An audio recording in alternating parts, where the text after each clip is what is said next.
Episode 21. Violet's Befitting Response. Violet was shocked. At this moment, Logan was pretending to read the documents to hide the smile on his face. He saw Violet's surprised expression from the corner of his eye. At this moment, he instantly felt the joy of revenge. Since she liked to hide her identity, he would make her pay for this. He wanted her to face the others. "Are you all right?" Corey quietly asked Violet. "Of course, I'm fine. I can do it. I'll go, now." Violet put a pile of documents into her bag. After she packed the documents, she immediately prepared to leave. She could not always go against the boss. At this moment, she was very timid and had to obey the boss's orders. There was nothing scary about going to the Kingston group. They didn't dare to harm her openly. Violet gathered all the courage that she had.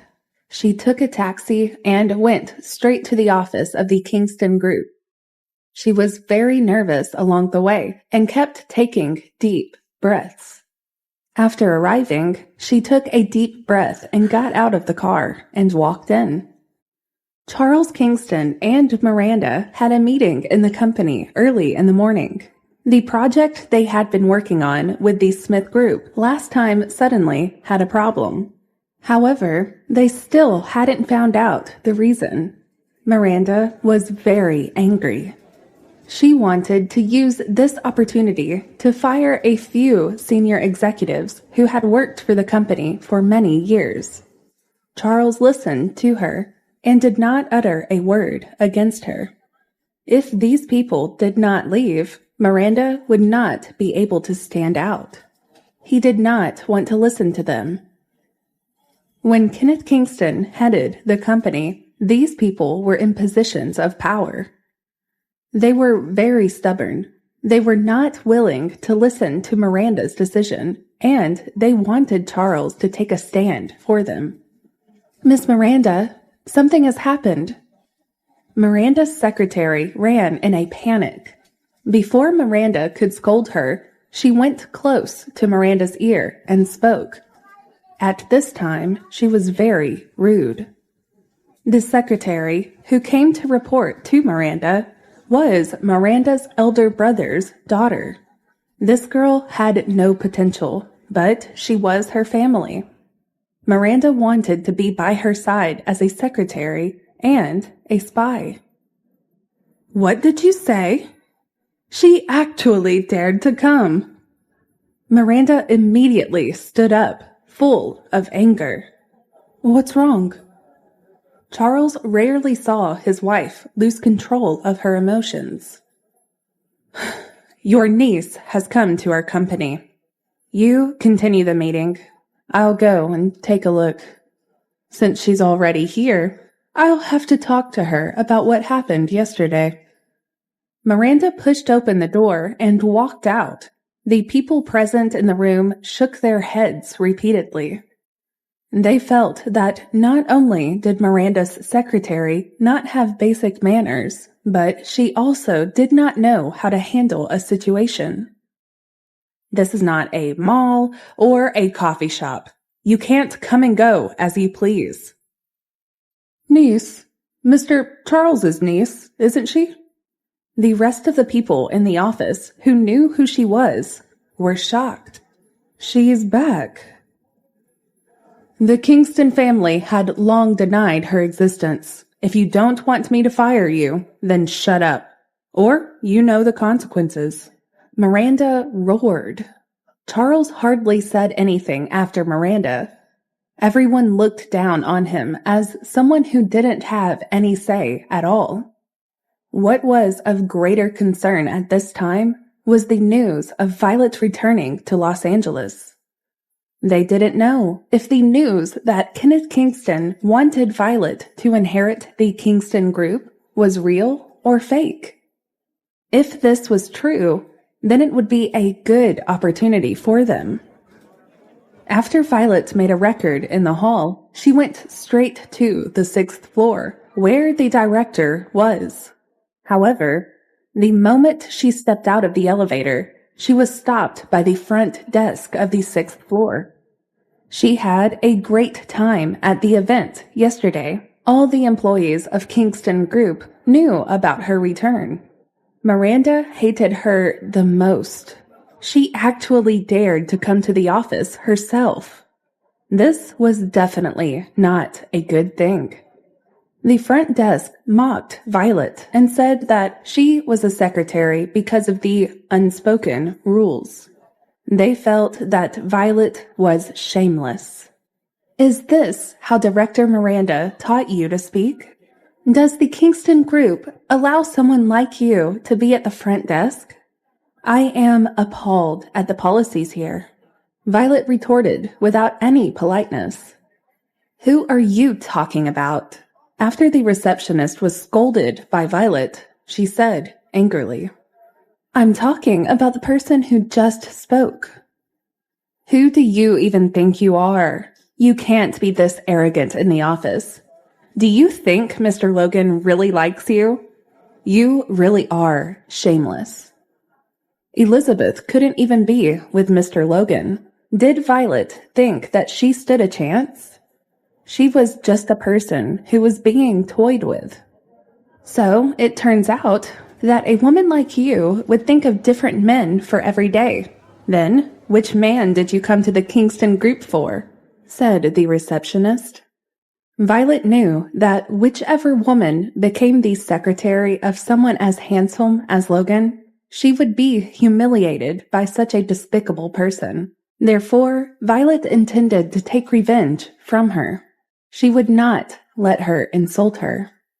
I'm sorry to say, but you have a very shallow thinking. You might as well continue with your despicable attitude. You slut. Miranda was now director of the Kingston Group. Most of the employees who had just entered 4 years ago were relatives of her mother. They naturally listened to every word she said. So, when they saw Violet, it was as if they had seen an enemy.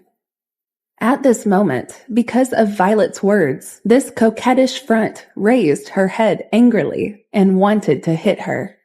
She did not dare to bully Elizabeth, but she dared to bully Violet. She could not stand Violet treating her the way Elizabeth did, but she did not know that Violet was no longer the Violet who was easily at a disadvantage 4 years ago.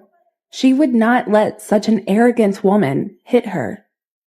Just as she grabbed the woman's wrist, she heard a shout behind her. You're so arrogant. You might be powerful in the Smith Group, but definitely not here.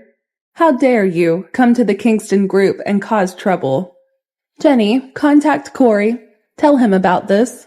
Ask the Smith Group what kind of explanation they have for this kind of behavior. Till they have an answer, this girl isn't going anywhere. Jenny was Miranda's secretary. Violet was very angry, but she said helplessly, You're so cunning, Miranda. Take a good look at who is looking for trouble. Or you can ask this excellent employee of yours how she treats the company's secretary, director. Look at how bad her attitude is. Everyone saw you beating her up. Are you afraid now? You don't dare to admit it. Miranda responded. You can't anger me. I've never done it before, so I naturally won't admit it. It's useless even if you tell Corey. Violet answered casually. Oh, so you're saying Corey won't be able to do anything? Miranda smiled and said, I will ask him personally, then. Jenny, are you all right? Don't bicker with this shrew. It's completely useless. As she made the call, she fiercely glared at Violet.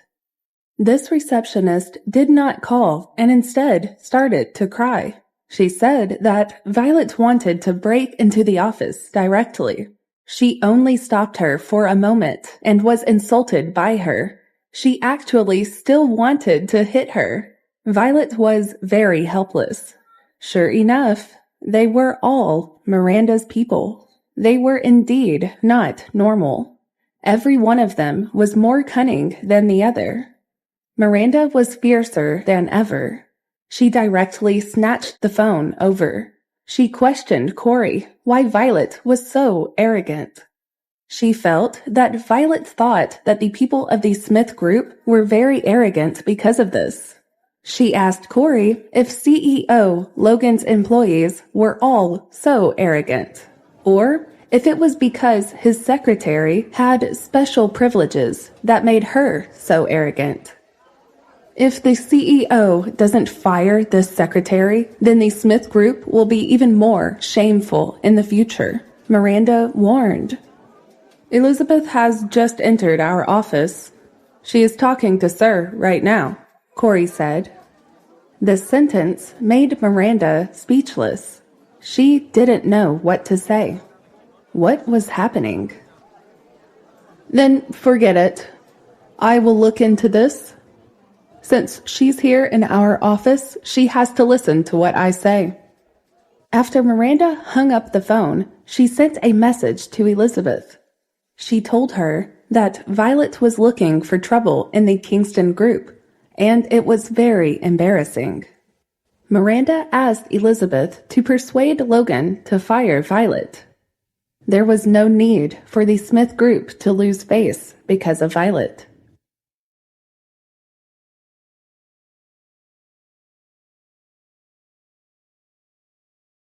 It happened between him and Elizabeth. He already knew that there was nothing wrong with his body. Recently, Violet often appeared in front of him and made him have that kind of impulse. But at this moment, Elizabeth looked at him. Her bright red lips and extremely charming body fragrance did not attract him at all. However, the woman that night was indeed Elizabeth. The Kingston family all said so, and the time and place they said were correct. He had to be responsible for what he did. That was why Logan had always been very good to Elizabeth and the rest of the Kingston family. However, he wouldn't easily make a promise to get married. That was something very important to him, and he had to think it through clearly. Elizabeth also did not dare to ask for too much either. She was afraid that if she annoyed Logan, she would end up losing him for good. At this point, the Kingston family was completely supported by Logan. Otherwise, with her parents' ability to manage the company, she was afraid that the company would have gone bankrupt a long time ago. Therefore, she was always obedient and sensible in front of Logan. That secretary of yours, she actually wanted to hit my mom. Elizabeth's voice was trembling. She was extremely afraid. How is that possible? I'm sure she can't do that. Logan put down the pen in his hand. It's true. Babe, my mother wouldn't lie. Of course, there might be some misunderstandings, but if the news spreads, then it will again be the talk of the town. Then don't talk much about it. Logan frowned. He felt that it wasn't a big deal. But, babe, so many people saw it. They even said that Corey couldn't control her. Babe, why don't you just let her resign? After all, she is a member of the Kingston family. It doesn't even look nice for her to work with the Smith group, you know? I think it's a misunderstanding. She just went to deliver the documents. Could it be that there was some conflict between her and your mother? It was not easy for him to choose a secretary. Why would he fire her? Logan did not care about what the Kingston family thought. Furthermore, Logan was curious as to why Violet went abroad. Who was the father of those 2 children? If she resigned, he would not be able to know the answer. How could my mother have any conflict with her? She made Grandpa angry, and it was because of her that he passed away. We were all very angry with her, but in a fit of anger, she went abroad. She even said that she wanted to cut off all ties with the Kingston family. Who would have thought that she would come back and try to get back to us this way? Elizabeth muttered. Then, last time at the company, when you 2 first met, why didn't you mention her identity? Logan asked. I didn't recognize her. Baby, when I'm with you, I don't notice anyone around me, and you know that very well. Elizabeth showed a bit of naivety, which made Logan laugh. Besides, she didn't say anything. She revealed her identity at the event and made the Kingston family lose all face. I don't know what she wants either, but I really want her to return to the Kingston family and live with us. Elizabeth showed a pitiful look. Logan pondered for a moment and felt that what she said made sense. Besides, the woman looked at him pitifully. Her eyes were red. After all, she was his woman. Logan would always pity her. All right, I understand. Let Corey settle this matter. Don't bother with it anymore. He naturally ignored Elizabeth's request to fire Violet. He thought about it and deliberately called Miranda. He said that Violet had just been hired recently. There were some things that she was not familiar with. He would talk to her about what had happened later on after she came back. That is the CEO's secretary. He chose her himself. Director Miranda should be more tolerant. Corey's words made Miranda somewhat fearful. It's not that I don't want her to leave. It's that they have helpers. They want to target the Kingston family. Miranda gritted her teeth. What kind of drugs did this woman give these men? All of them were helping her. She looked at Noah opposite her. She recognized that he was the lawyer that Kenneth Kingston worked with. He was dead now, and he had contacted this man to transfer shares when he was alive. She really hated him. The security guards were about to pull Violet down, but she did not believe that she would be dragged out of the Kingston Group building by a few security guards. She would be reprimanded by Logan when she returned to the Smith. She had better resign quickly and stay far away from Logan. With the current situation, she could not find someone to kill her. Miranda really had a headache. Who knew that just as Violet was struggling desperately to avoid the security guards from touching her, Noah came over. He saw Violet's situation and quickly ran over to protect her. Director Miranda, what are you doing? Are you even thinking straight? Is this the way that the Kingston Group works? Those people inside did not want to have a meeting anymore. But this time, the people inside couldn't be bothered with Charles. They all came out to see what was happening outside. When they saw Violet, they naturally knew her. As for Noah, there were a few familiar people who greeted him. Oh, I see a few familiar faces here. I thought the Kingston's group had changed. Noah sneered. Of course, the Kingston Group had changed a long time ago. Lawyer Charles Kingston is the director now. I don't know why Lawyer Noah is here today. I don't remember that the company entrusted you with any tasks. Charles happened to come out and replied, snappily. Miranda saw what her husband said and raised her head proudly. She had learned dancing when she was younger, and was often praised for having good physique and good temperament. Otherwise, she would not have been able to attract Charles. Because of this, she liked to raise her neck to show off her swan's neck. She could only feel her pride and pretended to be proud. I am here today to officially inform Director Miranda and the Kingston Group. Shares that Director entrusted us to manage are now owned by Miss Miranda and Miss Violet.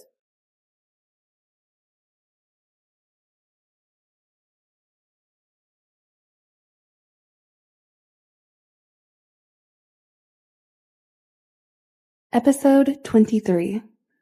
Violet puts up a strong face. After the revelation of late Mr. Kingston's property, Noah continued. Before the end of next year, please return all the rights of execution to Miss Violet and Director Miranda. He took out the bag of files from his briefcase and looked at everyone present there. A few powerful words made the directors, who had almost been fired, feel secretly delighted. They were not on good terms with Miranda and her husband. If Violet became the director, everything in the Kingston Group would become different.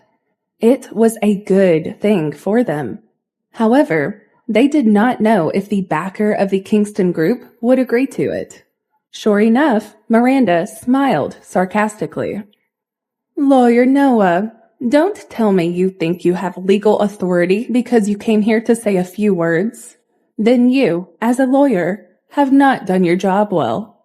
We will not acknowledge Mr. Kenneth's will. If Violet wants to go to court, we will also fight the case with all our might.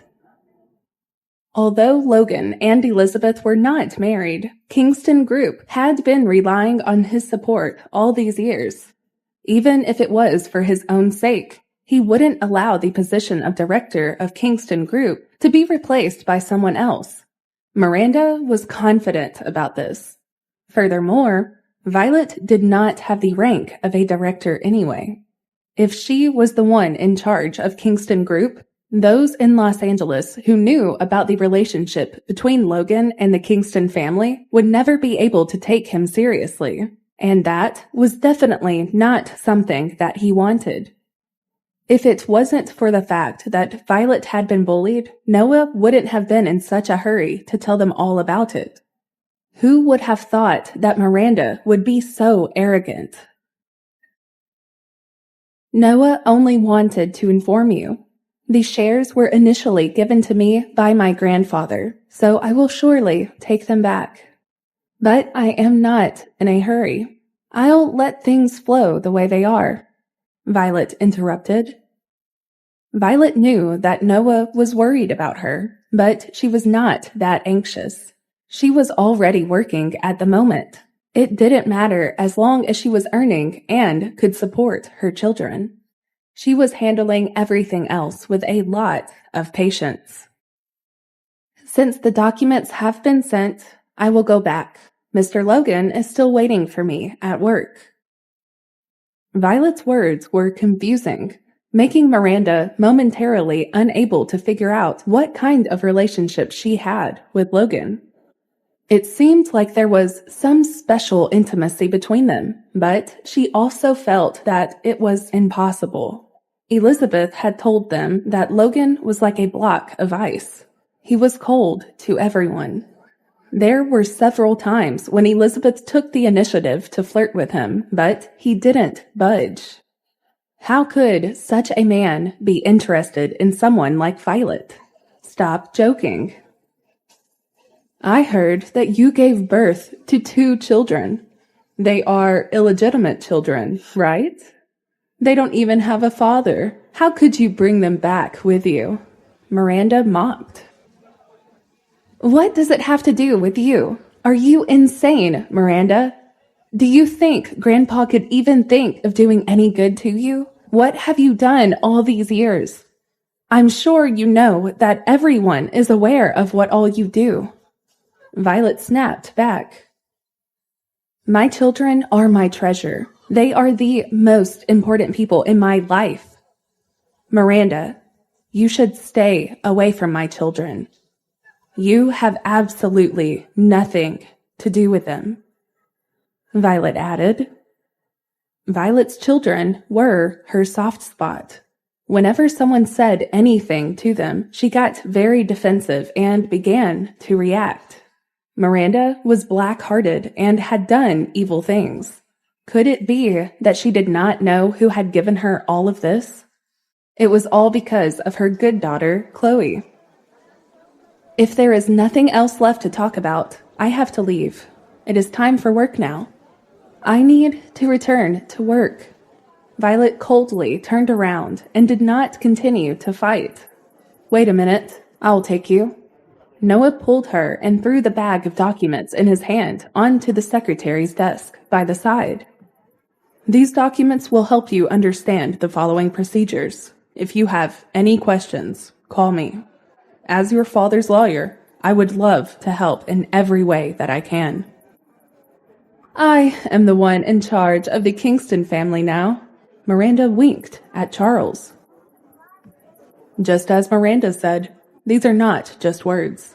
I have already submitted Grandpa's will to the relevant departments. Let the law dictate what needs to be done now. Noah asserted.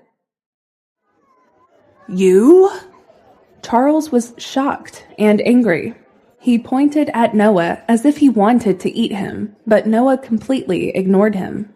He looked at Miranda unhappily. He hated this woman for being so cunning, but she did not know how to prepare for things like this.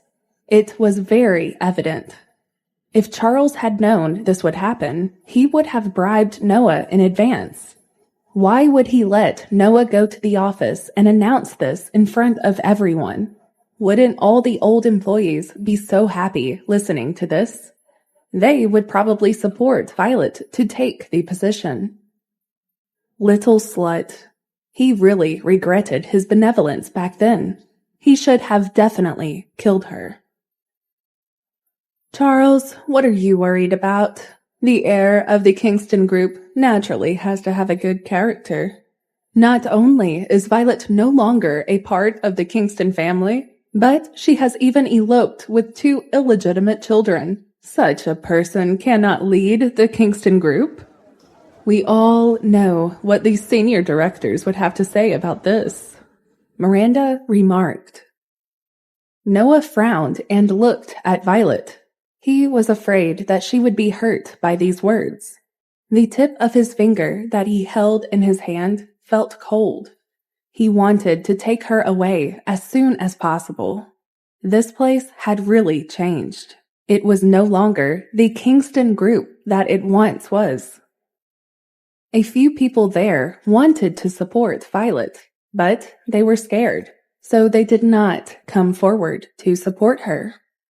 It was normal for human relationships to be cold or warm. Noah and Violet were used to seeing this. Let's go. After staying for a long time, they were afraid that something troublesome would happen later. Noah also came along.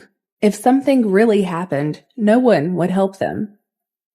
It's better not to come here from now on. You are now a thorn in their way. I can't always protect you, Noah stated. It's fine. I'll be careful.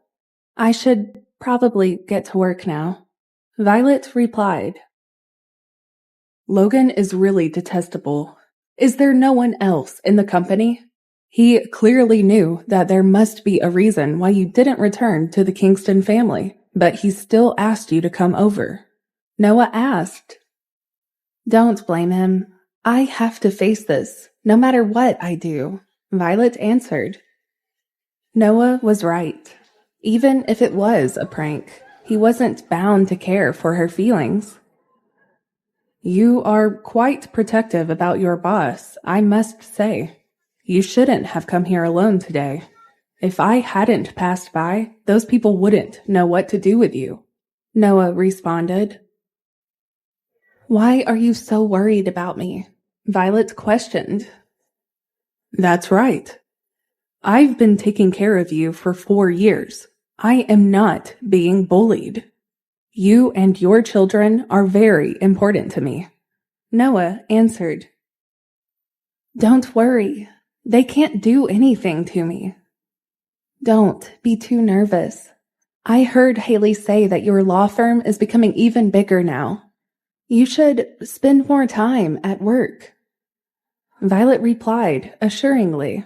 She wanted him to spend more time with Haley, but saying it directly would sound very strange. The two chatted as they walked. Noah directly sent Violet to the company and went to find Logan to talk about business. Don't take those words to heart. Adam and Amy are just the cutest. I haven't seen anyone like the two of them. Noah was afraid that Miranda's mean words would affect her. I know. I don't care about it anymore. Now, I just want to make money and raise them well. Actually, Violet paused and said to Noah, we will try our best to get the shares, but don't feel too pressured. That is not the most important thing. But I think it is very important, Noah replied. He had promised Kenneth Kingston that he would do it. He had to keep his word. When they reached the office, they stopped talking after they heard murmuring. Violet entered her own room and heard someone talking in the CEO's office. It was a woman. Elizabeth must have come to denounce him. Sir, Mr. Noah Smith is here. Can he come in? She raised her voice and consciously made an effort not to see what was happening. Wait.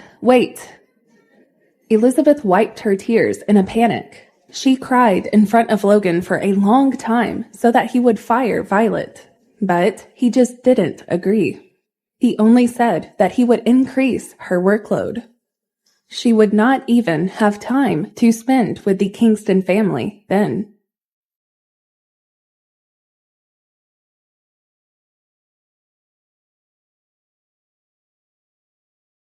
Episode 24. Violet spills the coffee. Violet's existence troubled the Kingston family quite a lot. Violet working with the Smith Group was the biggest ticking time bomb for them. However, Elizabeth couldn't say all of this out loud. Logan might just make the Kingston family disappear from Los Angeles. She couldn't let Logan know anything about what happened 4 years ago. She also couldn't let Violet mention anything about it. She was really anxious to death. But Logan did not understand her heart at all. Although this man had some good in him, he was also heartless. If it was not for the Kingston family, Elizabeth would not have let him go at all. You can come in now. It was rare for Logan to be so considerate. He only let Noah in after Elizabeth had tidied up. Elizabeth! Noah provided legal services for celebrities. Naturally, he knew Elizabeth. She had a lot of suitors.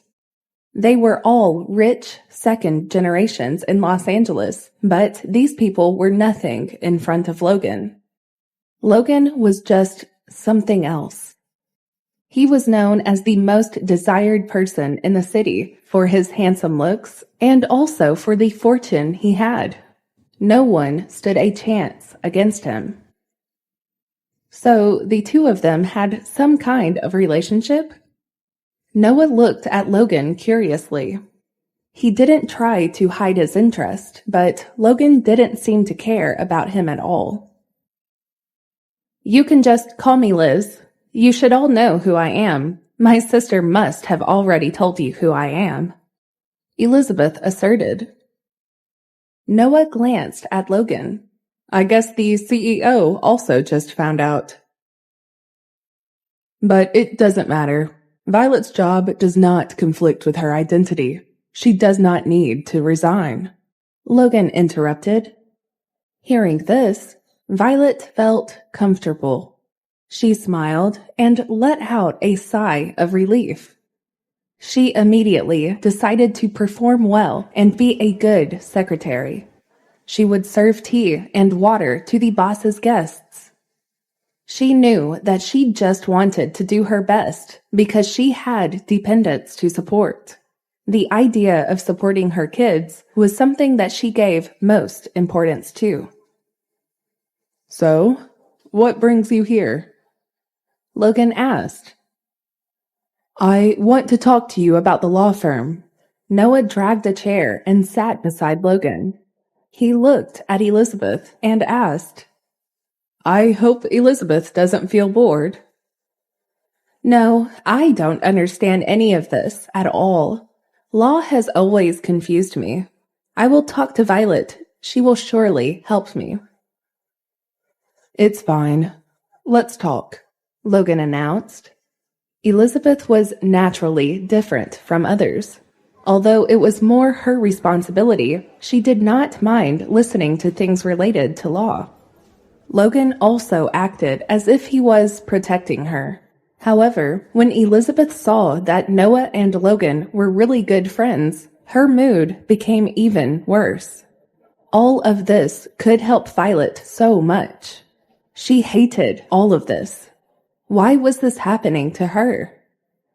"Noah and Violet have such a good relationship. You have sorted out so many things for her. I am envious of you. I heard that you were the one who helps to take care of her overseas." Logan looked at Noah. "No wonder you were so busy a few years ago. I rarely saw you." "Are you jealous?" Noah teased. Logan snorted coldly and asked about the law firm. Not long after, Violet came in with coffee and made it a point to give Elizabeth a cup. "Violet, shall I call Noah your boyfriend?" Elizabeth remarked. Violet's hand became unstable and the coffee almost fell onto Elizabeth. She quickly supported her, but when she bent down, Elizabeth pushed her knee. It was a very cliché plot. The coffee spilled all over Elizabeth's clothes, and the big star's pure white fur dress was instantly destroyed. The entire situation became so confusing. How did all of this happen? Violet recognized this brand.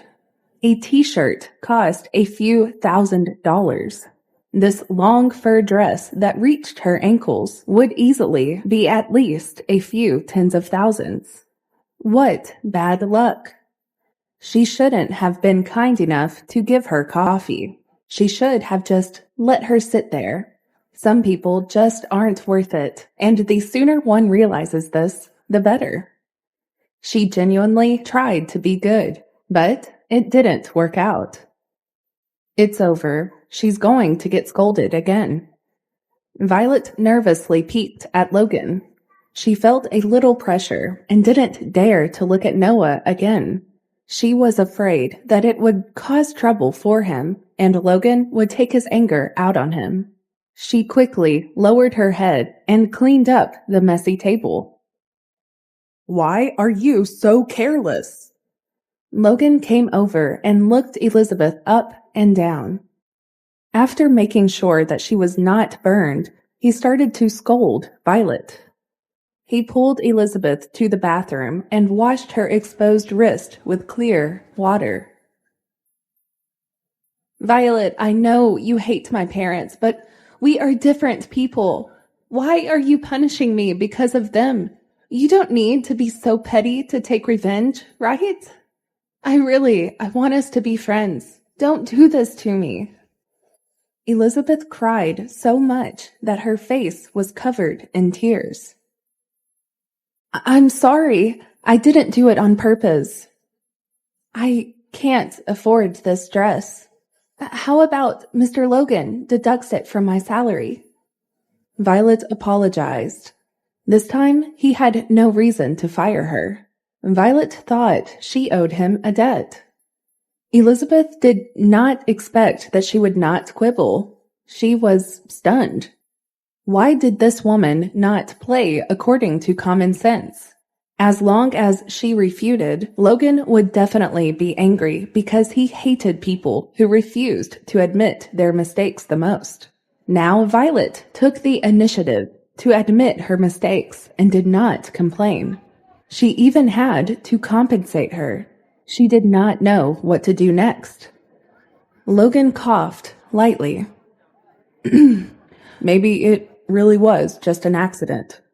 Besides, she did not dare to hurt you in front of me. She would never do that. I know Violet. She isn't a bad person. At this moment, Violet did not have the time to talk back. She quickly nodded to show that the boss was right. The boss was wise and mighty. Noah held back his laughter. He felt that Violet was different in front of Logan. She was not her usual gentle and patient self. She actually became cute and mischievous.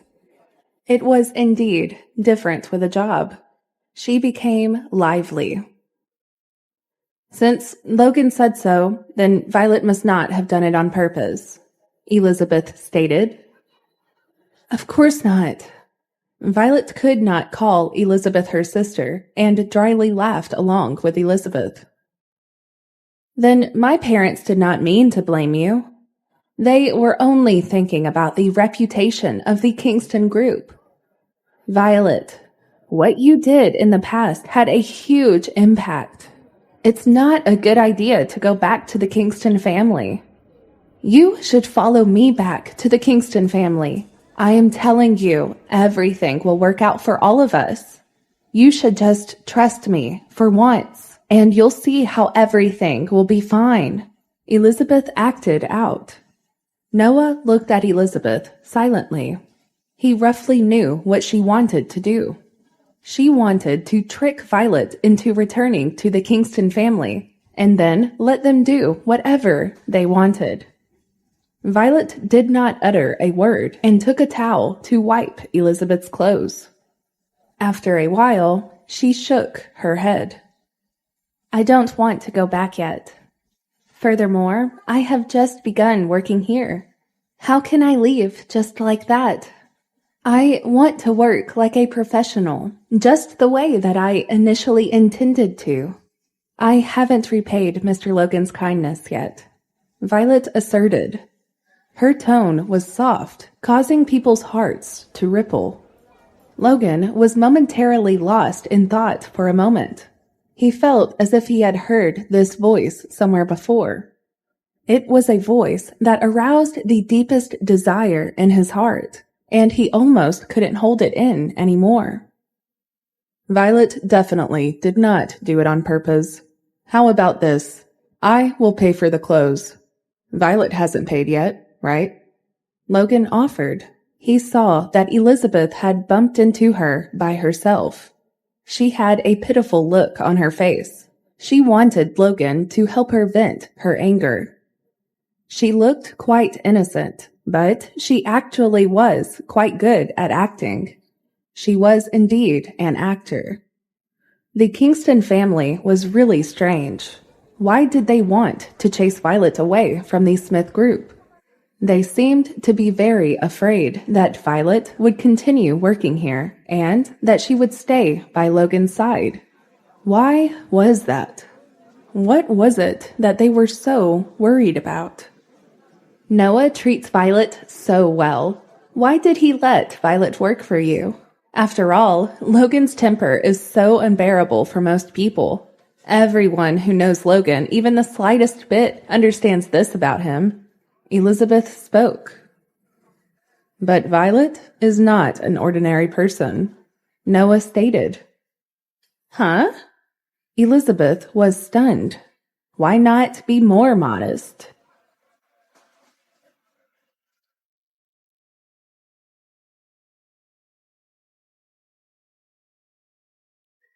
Episode 26. The Kids' Outing. Violet showed her loyalty to Logan. She did not think that she was unclear about what she had said, but Logan was shocked by her last sentence. He quickly drank tea to hide his expression. Elizabeth clenched her fists and scolded in her heart. I hate that bitch. Yes, since you are capable enough, you should stay. But don't make another mistake. Otherwise, next time it won't be as simple as deducting your salary. I'll have to make stricter measures. I hope you understand what I'm saying. Logan warned, coldly. Is he really going to deduct her salary? Noah wanted to help persuade her again, but Violet stopped him. As long as her basic living expenses were covered, she would be fine. This way, she would have a better reason to stay in the Smith group. Logan was unhappy when he saw what was happening. He turned around with a sullen face and pressed the megaphone on the table, asking the driver to send Elizabeth back. He sent Elizabeth out of the office like a gentleman. Violet was a little envious of her, but she also loved how Noah treated women. If Haley married him in the future, she would also be very happy. Noah was a genuinely nice person. He was very caring, and he always made sure he satisfied those he loved. Violet looked at Noah happily and fantasized about his wedding with Haley. In Logan's eyes, her expression was no different from infatuation. His face became even gloomier. When she was at work, she stared at other men. Was it because he, the boss, was not handsome enough? He thought maybe she was doing so because she didn't work enough to keep herself busy. Then he should increase the workload. Logan sent Elizabeth away and immediately arranged more than 10 work tasks for Violet. Noah had something to do and wanted to leave. He asked Violet out for dinner, and then he said goodbye to Logan. Violet did not hear clearly either. She was very busy. She only nodded and waved for him to go to work. Logan heard it. He drew a line on the calendar to remember that day. Noah went back to the company and began doing his work. He finally had some free time. Looking at the time, he quickly went to pick up Adam and Amy. Haley called him again to have dinner with her at night. She said that she also called Violet. Noah did not send the 2 children home. He directly took them to the restaurant. I initially wanted to wait a few days to call Violet to have dinner. I didn't think I would ask her out today. The 2 of you eat together? You don't take us because you're afraid that our appetite is too big? Haley was joking and made a face with the twins. Noah was amused by them. The 2 kids looked at Haley, and the 3 of them chuckled. How can we not have the 2 of you? We will definitely eat together to celebrate your mother's achievement. Thank you, Noah, Haley exclaimed. Why are these 2 children so polite? Did their school teacher teach them? They're the sweetest kids that I know, she added. The teacher taught us. Amy dragged her voice and looked very dissatisfied. Haley found it funny and asked if she had quarreled with someone in school. I did not argue either. Amy's voice was muffled. She pouted and looked at Adam. She was about to cry. What's wrong? You don't like school? Noah asked, nervously. Amy did not say anything. Adam also felt that this was strange. She was in school today, and she didn't say anything about it. He thought it was because she was shy when she saw strangers. What if there was something else that was bothering her? How is school? Do you like it? Noah asked again. It's all right. Amy thought seriously and sighed. She held back the tears in her eyes. Matilda always likes to be with Adam. I don't like her. What? Are you serious? Adam sighed helplessly. So that was what happened. Matilda only spoke a little too much. She was not a bad person. Most people didn't like her because she spoke too much and seemed to overpower the other kids. What happened? Tell me more. Haley and Noah found it interesting. As they ordered, they chatted with Amy and asked about what happened in school. Amy naturally spoke about everything that was bothering her. It turned out that she was making friends in the class. She talked to everyone, and they liked her too. She was busy playing games and didn't keep track of where Adam was. When she remembered, she quickly went to find him to play. But she found that Adam had become popular. He always had so many people around him, and she didn't like that. She felt left out, and that did not make her feel good. He was very popular. He did not have time to play with her. He was surrounded by a group of children led by Matilda, and they didn't let Amy enter their group. Adam is mine, and he is mine alone. From tomorrow, I will stay close to him so that no one can play with him. Only we both will play together. Amy loved her brother very much. When she couldn't spot Adam for a short while, she hurried to find him. When she arrived at school and saw this scene, she naturally felt threatened. She even felt that it was best if she didn't go to school altogether. Adam was only her playmate and no one else's.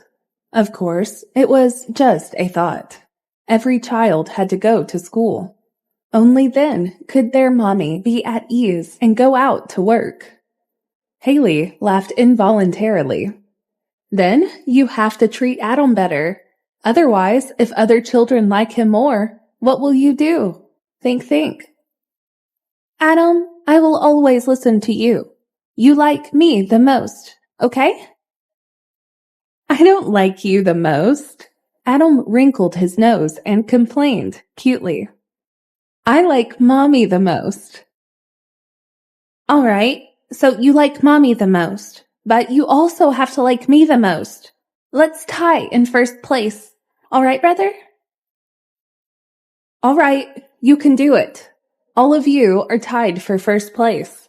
Adam had no choice but to compromise because of her pestering. Noah took the fork and gave them the appetizer. Why hasn't Violet gotten off work yet? Logan must have a lot of things to do. She hasn't gotten off work on time even a single day. Haley looked at the time and saw that it was already very late. Violet said that she would not work overtime today. Logan was famous for making his employees work overtime. There was always so much work to do that no one was ever able to get home in time. She has just begun working there. She might not be used to it. She will be fine in a week. She will get used to all of it and will also get familiar with Logan and Corey. Her work will be much smoother.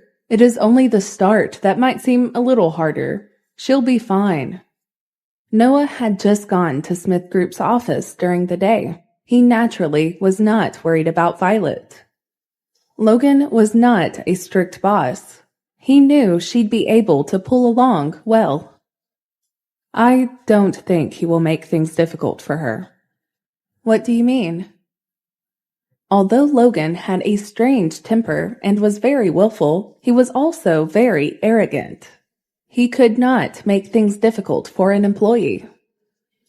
Isn't he Elizabeth's boyfriend? I'm afraid. How is that possible? They are not engaged, and Logan is also a selfless person. Don't worry. She could not be at ease hearing this. Noah and Logan were friends, so he would naturally speak up for him. Haley decided to find someone to ask frequently. After all, she knew a lot of people in the Smith group. She just wanted to make sure that Violet was doing fine. That was her top priority. The two of them chatted about other things, waiting for the food to be served, and talking about work. Haley's department had recently taken up a case, which was the promotion and planning of the child costume. The budget they gave was not enough to find a famous child star to film an advertisement. The child model they got was an ordinary person. His movements and expressions were somewhat structured, and the other party was very dissatisfied. They had to do something about it. Both parties in this contract will always love and hate each other. Noah shook his head. That's true. It's just that our boss has some personal friendship with this other company. Otherwise, he wouldn't have accepted this contract. Haley complained.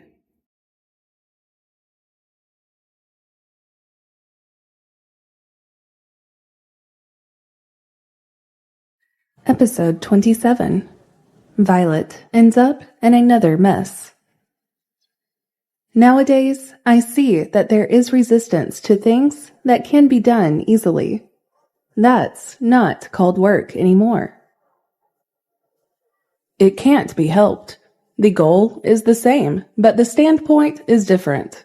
It's inevitable. Noah smiled.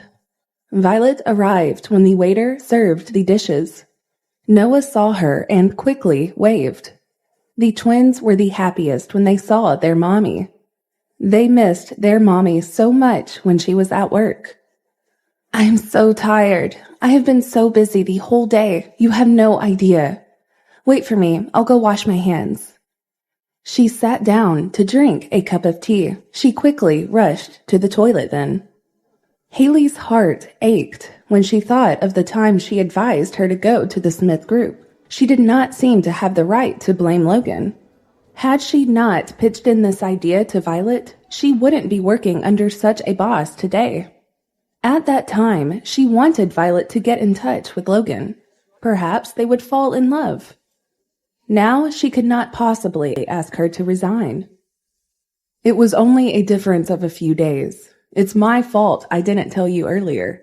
I don't know why it didn't occur to me. Otherwise, Violet wouldn't have needed to work in the Smith group, Noah stated. I was too anxious and thought it was a good opportunity. I just wanted the best for her so that she could earn enough for herself and the children, Haley replied. Now that it has happened, I can see that she must be very busy in the Smith group.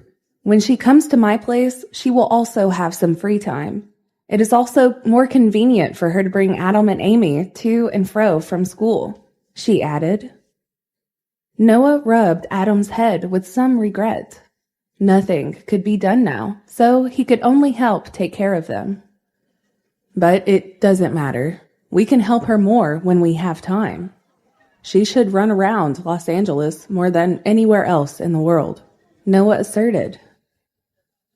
That's true. It's rare for her to settle down. If there are any difficulties, let's deal with them together. Our days will get better and better. She just did not know where the father of the twins was. It had been 4 years, and there was no news of the father. Did Violet forget, or did she not want to find that man? Haley did not tell Violet the purpose of the two children returning to the country. Instead, she wanted to find an opportunity to talk to Noah. After she got some information from Violet, she would talk to Noah about this matter. You just need to pay more attention to Violet. Don't care about anything else as much, Noah insisted. Haley was envious. She poured juice for Adam and Amy and looked at Noah reproachfully. He should know what she was thinking, right? You're right. She is my responsibility, but I'm also very concerned about you. Don't you feel it? Haley remarked. Noah sipped his tea and looked at Haley. He smiled at her. His eyes were deep, and it made Haley blush a little. She wanted to look at him, but did not dare to. Her shy look made Adam and Amy, who were at the side, notice it. They secretly covered their mouths and smiled. The two of them and Violet had known each other for a few years, and their friendship had only grown stronger over the years. Adam and Amy were like their children, but these two little fellows often laughed at her. Haley felt that it was very shameful and made faces at them. Adam only smiled, and Amy made an even uglier face, which made Haley laugh. Amy was the cutest kid ever. When Violet washed her hands and walked back, she met a man and a woman. The woman dragged the man's sleeve and begged bitterly. The man was quite handsome, but he seemed to be very arrogant. No matter what the girl said, he was indifferent. "Don't go. I really didn't know about this. I thought that I didn't know about this." The girl was about to cry. "What do you think? Do you think I'm like Logan Alexander, with people helping me with everything?" Alexander, her boss. Violet heard the name and it slowed down her pace. She actually heard something about her boss. It was really fate. "But what does this have to do with him? Don't tell me you won't tolerate me even if it's a small mistake. Last time, you even said that I am the cutest girl in the world." "I told you that you can't believe what a man says. It happened at the moment, and I wasn't even serious when I said it," the man replied. "I insisted on believing what you had said. You had to do what you said," the girl cried out. "What did I say?"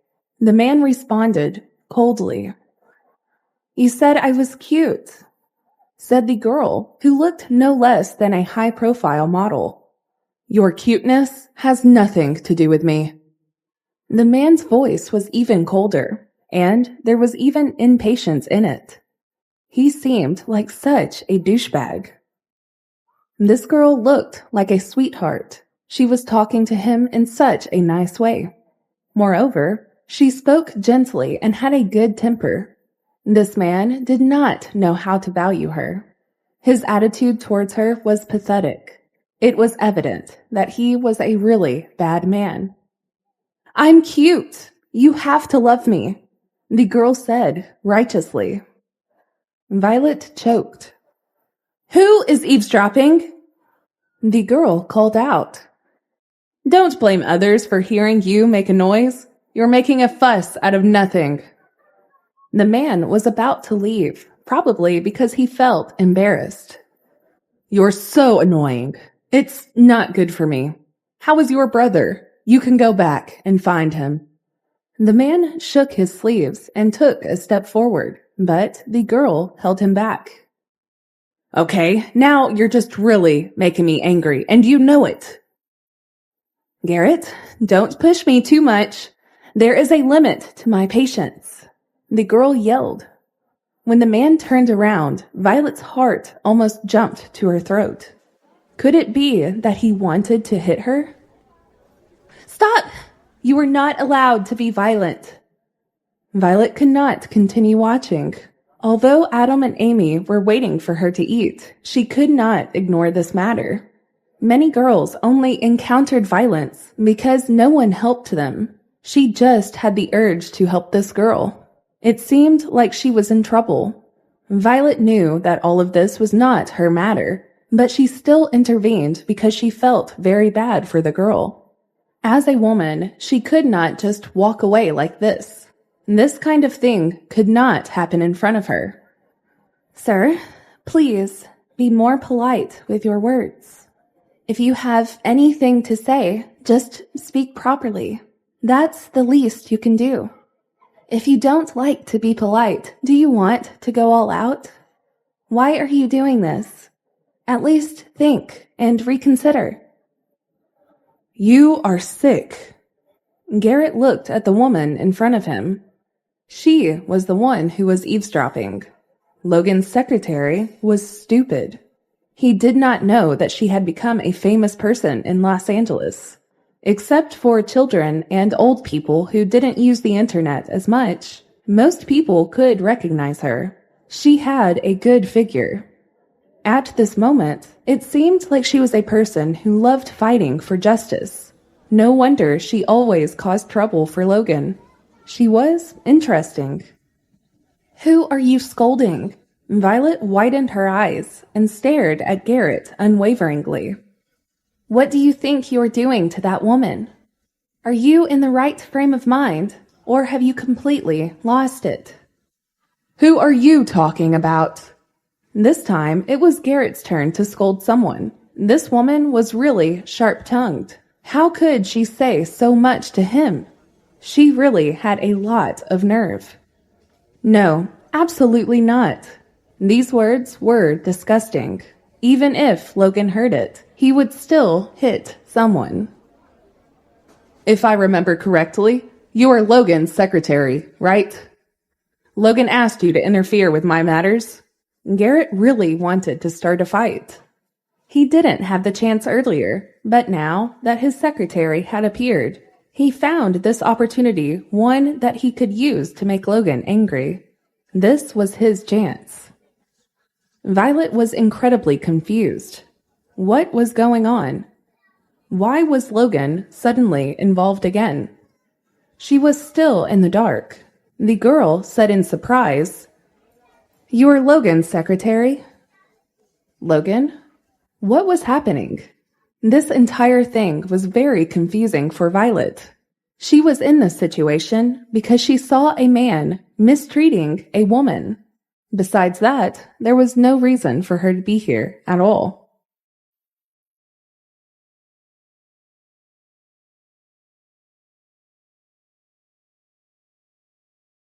Episode 28. The Other Side of Logan. Hey, I'm Anna. I'm Logan's sister. The girl introduced and smiled sweetly. She could not bear to let go of that man. Violet had never heard Logan mention his sister, so she was not very enthusiastic about her. She was the director's secretary, and the director's relationship had nothing to do with her. She just casually helped this girl when she sensed that she was in trouble. But since she was Logan's younger sister, no one would dare to bully her, right? She looked at the man in front of her again. That man was tall and strong. She could not beat him, so Violet decided to let go of the situation and have them handle it themselves. This is Garrett, and he is also my brother, but I am not related to him by blood. We only grew up together. Anna introduced Garrett to Violet. I have nothing to do with you. Garrett mercilessly exposed Anna. He didn't think he was doing anything wrong at all. Even if Anna's face turned pale, he wouldn't feel bad for anything that he did. Since he was her family, Violet shouldn't be interfering, even if there was a fight happening between the two. Furthermore, she did not understand this complicated relationship. She hadn't even heard about any of this, and so she was even more confused and had no idea of what was happening. That was a misunderstanding. I thought there was some conflict between you two. Since you guys are fine, I'll just leave. My friends are waiting for me, and I must go. Violet asserted sheepishly. When Violet wanted to leave, Garrett did not let her leave. He said that she couldn't just take leave like that after scolding someone. Then what do you want to do? Violet also didn't dare to offend anyone. What if he had a good relationship with Logan? She could get fired. Just the thought disturbed her so much. Then treat us to a meal. Anna, what do you think? But Garrett, aren't you angry with me anymore? Anna's eyes lit up again. I would probably never be okay with you. You just make me angry all the time. That's all you do. Just eat your food and go home. Garrett responded. The two of them chatted as they walked. When they turned around and saw Violet still standing there blankly, Garrett became impatient. He frowned and shook his head, an ugly expression on his face. Let's go, he commanded. Come on, let's go. Let's eat together. Aren't you hungry? Anna had already completely forgotten that this man was still throwing a tantrum. She tightly held on to Garrett's arm. The two of them seemed to be stuck together. "Didn't you make a reservation?" Violet asked. She was irritated. "It's all right. We will cancel it," he responded coldly. "It's very difficult to reserve a table here," Violet thought. They better not cancel it. Violet did not want to eat with them. She did not know about them at all. She felt very strange. She didn't know what to do in such a situation. "I don't know. Garrett will handle it." Anna came up and pulled Violet. She had no choice but to bring these two people to find Noah and the others. However, she did not expect Noah to know Garrett. The planning company Haley was talking about was Garrett's business. Noah politely spoke to everyone. He asked Garrett to take care of Haley more. "I don't need to take care of her workability. However, I still need to trouble her with the company's matters." Garrett returned to his gentlemanly demeanor. His entire persona was like a spring breeze. Anna was a fashion designer. Sometimes she even worked as a model, so she could be considered to have some connections with Haley and the rest of the circle. They actually knew each other, and this came as a shock to Violet. Violet had always been overseas for a very long time because she had always been on guard against the Kingston family. She had to protect herself and the two children, so she chose to never return to the country again. But the chain of events was as such that she eventually did end up coming back. Except for Noah and Haley, she didn't know anyone around. "If Logan bullies you again in the future, just tell me. I will help you," Anna offered. "What can you do?" "Stop bragging." Garrett showed no mercy. "The twins are so cute. Can you take pictures and post them on your WhatsApp story?" Anna changed the topic. She did not want to argue with him anymore. She looked at the twins and was so excited that her eyes lit up. Amy was a little embarrassed. She did not expect this girl to be more unrestrained than herself, but she would not let her get close to Adam because she was overprotective of him. When Anna looked at Adam, he turned red because he was shy. Amy was noticing all of this. In just a few minutes, Anna sent the photo out. She didn't use any filters because the twins were too cute. When she sent the photo out, she quickly started getting comments from people about how cute they were. She put her phone away proudly. Garrett had been secretly paying attention to Violet. He saw that Violet was focusing all her attention on the two children and did not have the slightest intention of getting close to Anna. He also did not know if she really did not have any thoughts about Logan or was doing it on purpose. Noah hurriedly asked Violet about the situation at work. Garrett and a few others started to talk about the recent filming. Anna suggested that they openly recruit models. It was better than not being able to find someone at all. She told them the address and got someone to send a notice to inform them that there would be an audition tomorrow and 2 days later. They would be able to find a suitable one. She also asked Garrett to send someone to keep an eye on them when he had time. They had quite a happy dinner. Anna was quite lively and cute. She was very compatible with the twins. It was rare for Violet to see the two children chatting so happy with someone. She had a better impression of this cute girl. However, she had never heard that Logan had a younger sister, and she had called Garrett brother. Then what was the relationship between Garrett and Logan? Logan finished his work early today. He rejected all the gatherings and went back to see his grandmother. He hadn't met her in a few days. He needed to go back and explain to his grandmother what had happened at the event. Corey still had some matters to attend to. Logan's chauffeur sent him to the old residence. The nanny accompanied his grandmother out to welcome him. Grandma was in good spirits. Although she was old, her temperament was still doing great. Grandma. Logan took 2 warm steps forward and hugged his grandma. Grandma was his closest family member. She was the only one who actually took care of him, and he also loved her dearly. They both looked at each other lovingly. Let me see. Have you lost weight? Have you been eating well lately? She carefully looked at him for a moment. She felt that her grandson was doing just okay and was very happy to see him like that.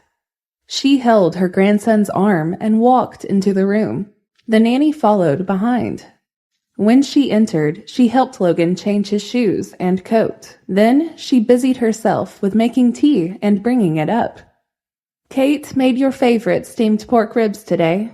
You can have a feast. Thank you, Grandma. I am so lucky to have you. You know just what I'd like to eat. Logan expressed. The dishes at home tasted so good. He felt sick of the delicacies outside. Yes, you are really lucky. I have always worried about your life and your work.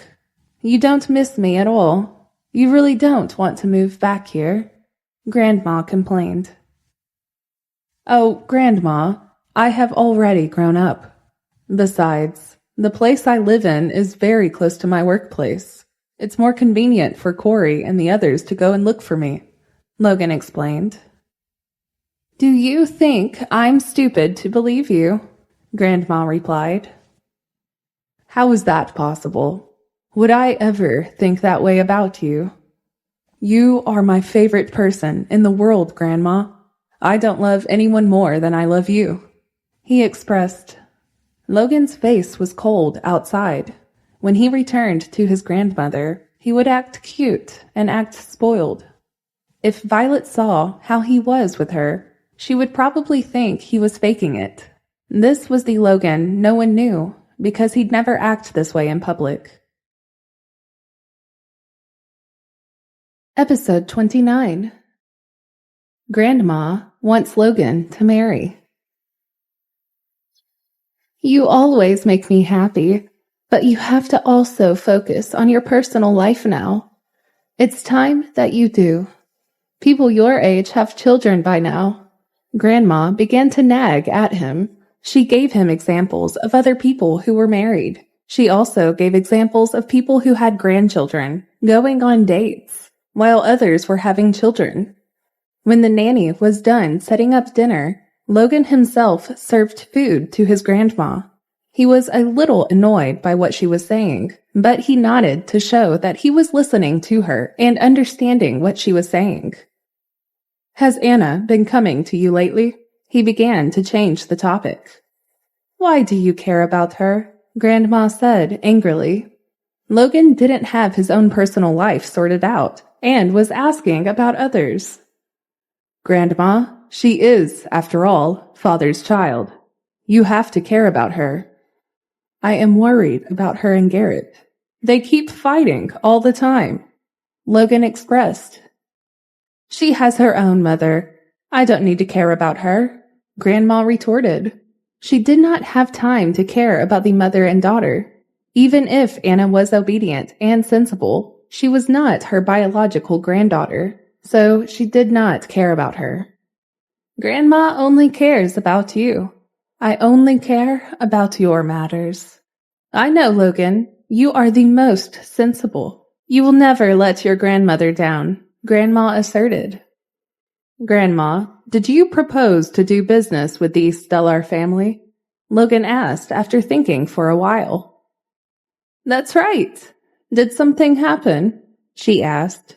She stopped picking up ribs for her grandson.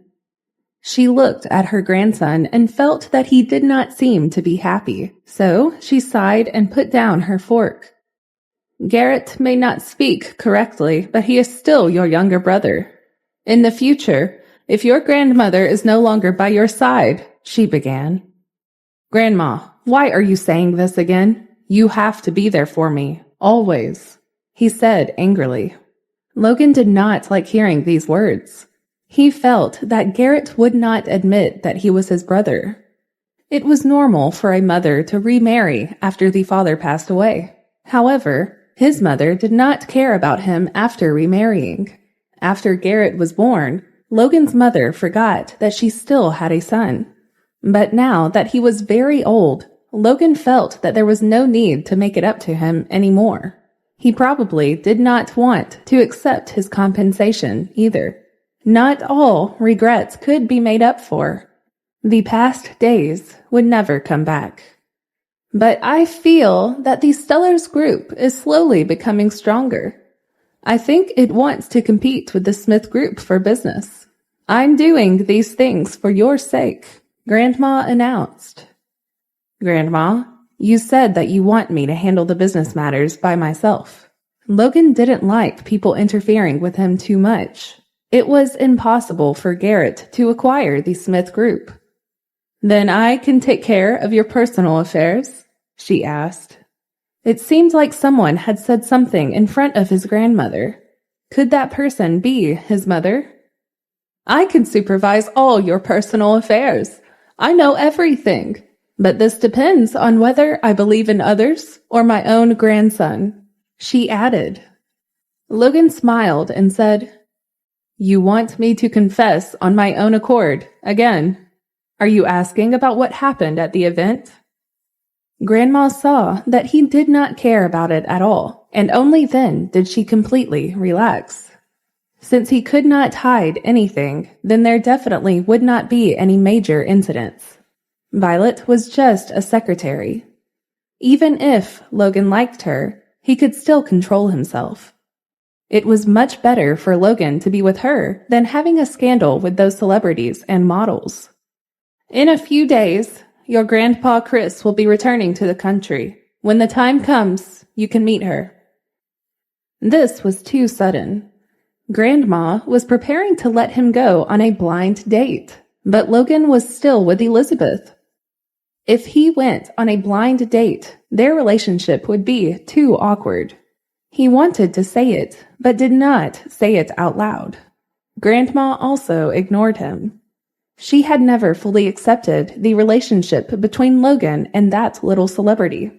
In her heart, the granddaughter-in-law of the Alexander family could not be those little celebrities. Her granddaughter-in-law must be a descendant of a prestigious family. Even worse, her granddaughter-in-law must be the daughter of a well-educated, rich family. Elizabeth did not meet any of Grandma's requirements at all. She was not even qualified to be Logan's ordinary friend, let alone his girlfriend.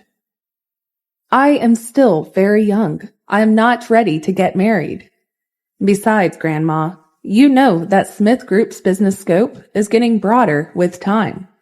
Some time back, I even invested in my friend's law firm. I don't have time to think about these problems. Logan replied nonchalantly. You can go out for a walk when you have time. If you still feel bored, then I'll arrange for someone to accompany you abroad to play. He felt that his grandmother must be too idle, so she kept urging him to get married. He thought of this as her pastime. Grandma knew that although her grandson was obedient, he had his own thoughts, and he did what he thought was the right thing to do. Even though she had policies, her grandson had his own countermeasures. She couldn't push him too hard.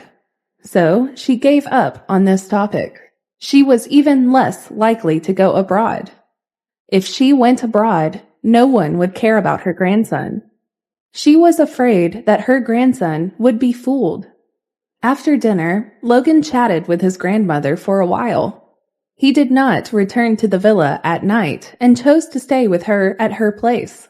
He went to the study to read the email, then checked if there were any unanswered messages on his phone. He then saw Anna's WhatsApp story. He did not want to even have her contact saved on WhatsApp. It was Anna who wanted him to do that. Logan tacitly agreed.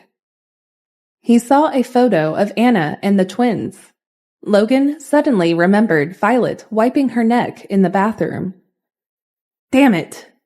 He felt something was wrong with himself. But that day outside the bathroom, Violet, who was drenched in the rain, was really too charming. So he kept thinking about her time and again. When Logan brought her to the event previously, he was surprised to discover her beauty. If she dressed up well, she was indeed very attractive. However, Logan was not very willing to let anyone discover Violet's beauty. She was the secretary he chose, and he did not want to share it with others. Logan forced himself not to think about Violet. He stared at the photos of the twins and suddenly realized that they were very similar to Anna. Logan felt that his eyes must have been blurred because he was too tired. Otherwise, it would have been because he had spent a lot of time dealing with his grandmother's interrogation that night. At this moment, he felt a little hot-headed. He was too tired to figure anything out. He turned off the computer and went back to his room to wash up. In the end, he couldn't help but feel comforted. For a moment, he even had an impulse, but he quickly ignored it. Don't think about it. She is a middle-aged lady. Logan, what has gotten into you? Aren't you afraid of being laughed at by others? He stayed in the bathroom for a long time before he wrapped himself in a bathrobe and walked out. Elizabeth called him and told him that she had a magazine to shoot tomorrow. She asked if he could come and see her. She wanted him to come and see her because she wanted others to see that she had someone supporting her. This would help her to have a higher position in the entertainment industry. Of course, this was also because women were competitive. Logan was someone who everyone desired, so of course, she hoped that others would envy her. Even if the two of them did not establish a relationship, when others saw Logan having such a good relationship with her, it was enough to arouse the curiosity of the media. This could also create a wave of popularity for her. I'll take a look at my schedule. If I have time, I'll come over. Logan was anxious not to fall in love with Violet. Therefore, he felt that it was a good idea to spend more time with Elizabeth.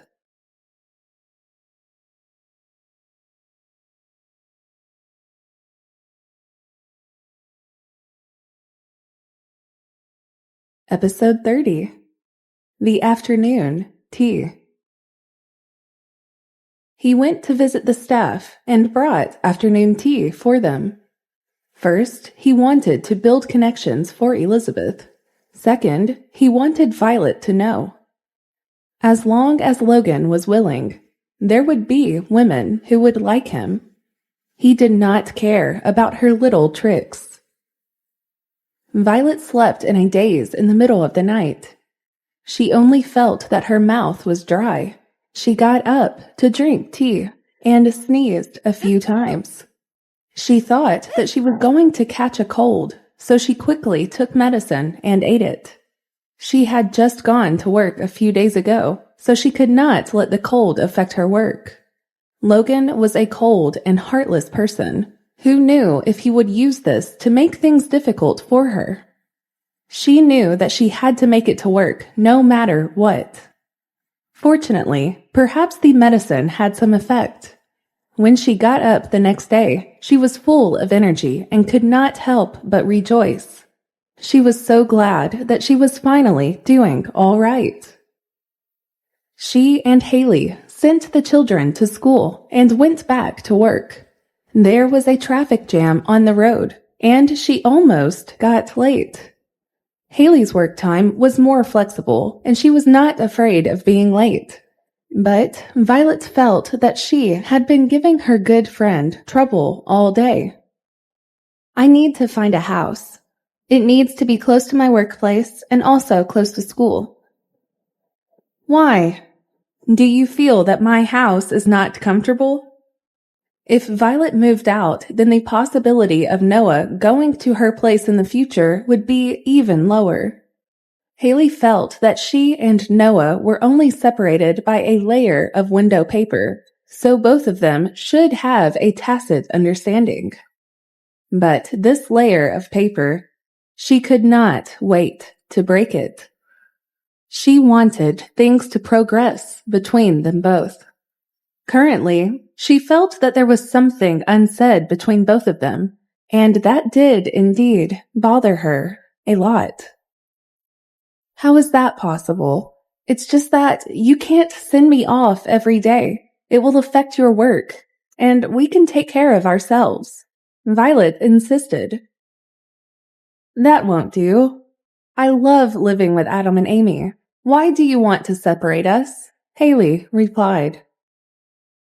Haley, it is important that you focus on Noah right now and not spend time on those two little babies. They are the best at pestering people. Don't you feel tired? Violet asked. You feel tired? Haley rolled her eyes as she drove. I can't help it. I gave birth to them, Violet answered. Then have you ever thought of looking for their father? Haley asserted. Don't even mention it. Those children are mine. It has nothing to do with that man. Besides, it has been 4 years. Let bygones be bygones. I don't want to think about it anymore, Haley. Violet snapped. I really have no choice. You seem to be persuaded, but you are actually very stubborn. Haley turned the steering wheel and they arrived at the Smith group. Violet saw that it was about time and quickly got out of the car. She waved at Haley and ran towards the hall. She actually ran into Logan at the elevator entrance. The secretary came later than the boss. Violet, you have a lot of free time at work. Logan sneered and pressed the button for the director's special elevator. He lifted his chin toward Violet. Come in, he called out. Violet was embarrassed by Logan's words. She lowered her head and was about to confess when the boss started shouting again. She quickly saw what instructions he had. It turned out that he wanted her to enter the director's special elevator with him. No. How could this be? Violet shook her head like a rattled drum. Do you really want to be late? Don't you want your first month's salary? Day after day, Violet was really unlucky. Feeling disheartened and exhausted, she directly gave up resisting and walked into the elevator in despair. Sir, I will definitely come earlier from now on, she replied. Do you live far away? The elevator went up and Logan asked casually. Yes, I drove the children to school along the way. It was Haley who drove me, but there was a lot of traffic on the way. Don't give yourself an excuse for being late. Logan did not want to chat with her. Why didn't Noah drive you guys? He doesn't live with us, so how could he send us off? Besides, he also has his own job. Wouldn't it be more troublesome if he ran from the west of the city to the east to drive us? Oh, so they didn't live together. Then they didn't have any special relationship, Logan wondered. Corey had finished his work in the morning and had lunch with Logan. Violet wanted to go to the cafeteria, but Logan called her to eat with him. From now on, Violet will have lunch with us. Last time at the event, all eyes were on her, and she went to the cafeteria to eat. How will the others around her eat? They will only focus on her, Logan said. Corey agreed with him. So now, come eat with us. Tell this guy what you like and what you don't. He will arrange your meals, Corey instructed. Violet nodded and agreed. The employees could not argue with the director. They always had to listen to him. It was part of the job. Logan saw that Violet was behaving well and nodded secretly. He felt that this woman was not useless. When she did not speak, she was still very gentle. Even if she was placed in the office as a vase, she was qualified. Since that was the case, he did not mind being more tolerant of her. Corey went down to patrol Peter. The driver sent Logan to the art exhibition center to visit the staff. Violet sadly stayed in the office to sort out the documents and save them. She didn't even have time to sip her tea.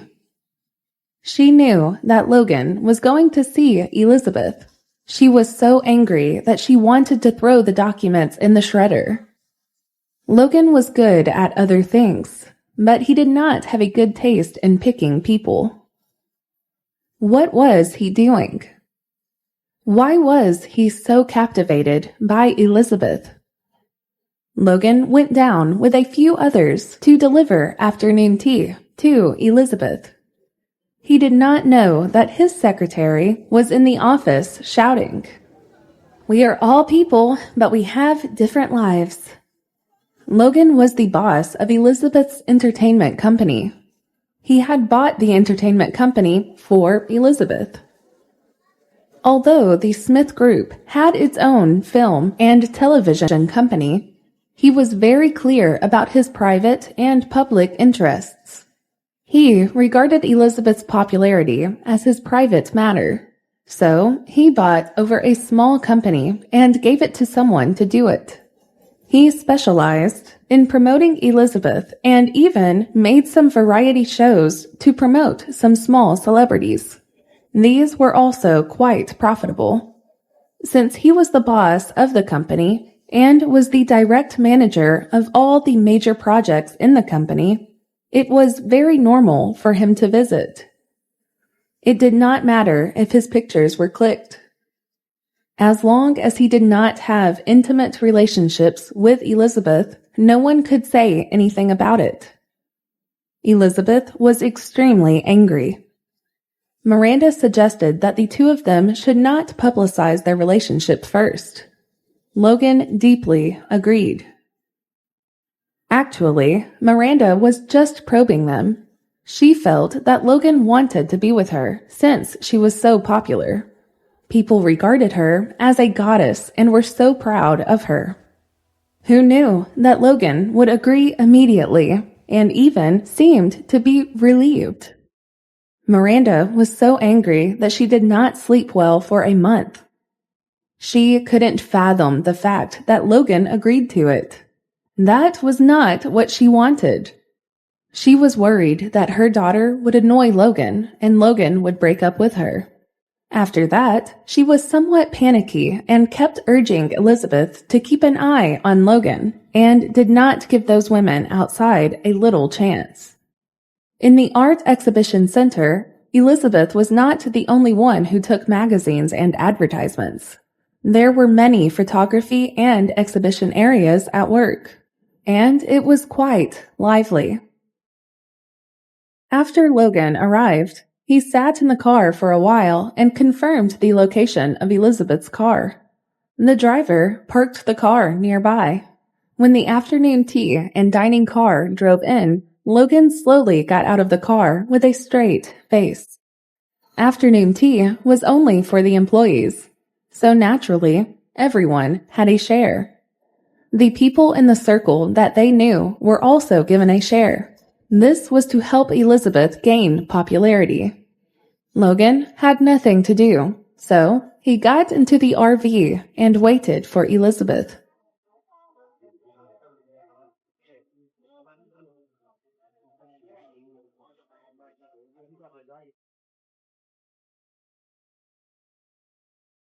Episode 31. Where are the kids? Not long after, the assistant came over with a woman in makeup, and the car was suddenly filled with the fragrance of cosmetics. Logan sneezed and realized that Violet did not seem to be wearing makeup, but she smelled amazing. When she got close to him and gave him the document to sign, he felt a strong impulse. It was a strange sensation, because no matter how close Elizabeth would get to him, Logan would not feel anything. Feeling something for Violet, though? What a ridiculous idea. He was probably just allergic to cosmetics, Logan thought, finding an excuse for himself so he wouldn't have to admit that he had feelings for Violet. Are you tired? Logan was not used to being alone with Elizabeth like he was with Violet right now. He always felt a little awkward.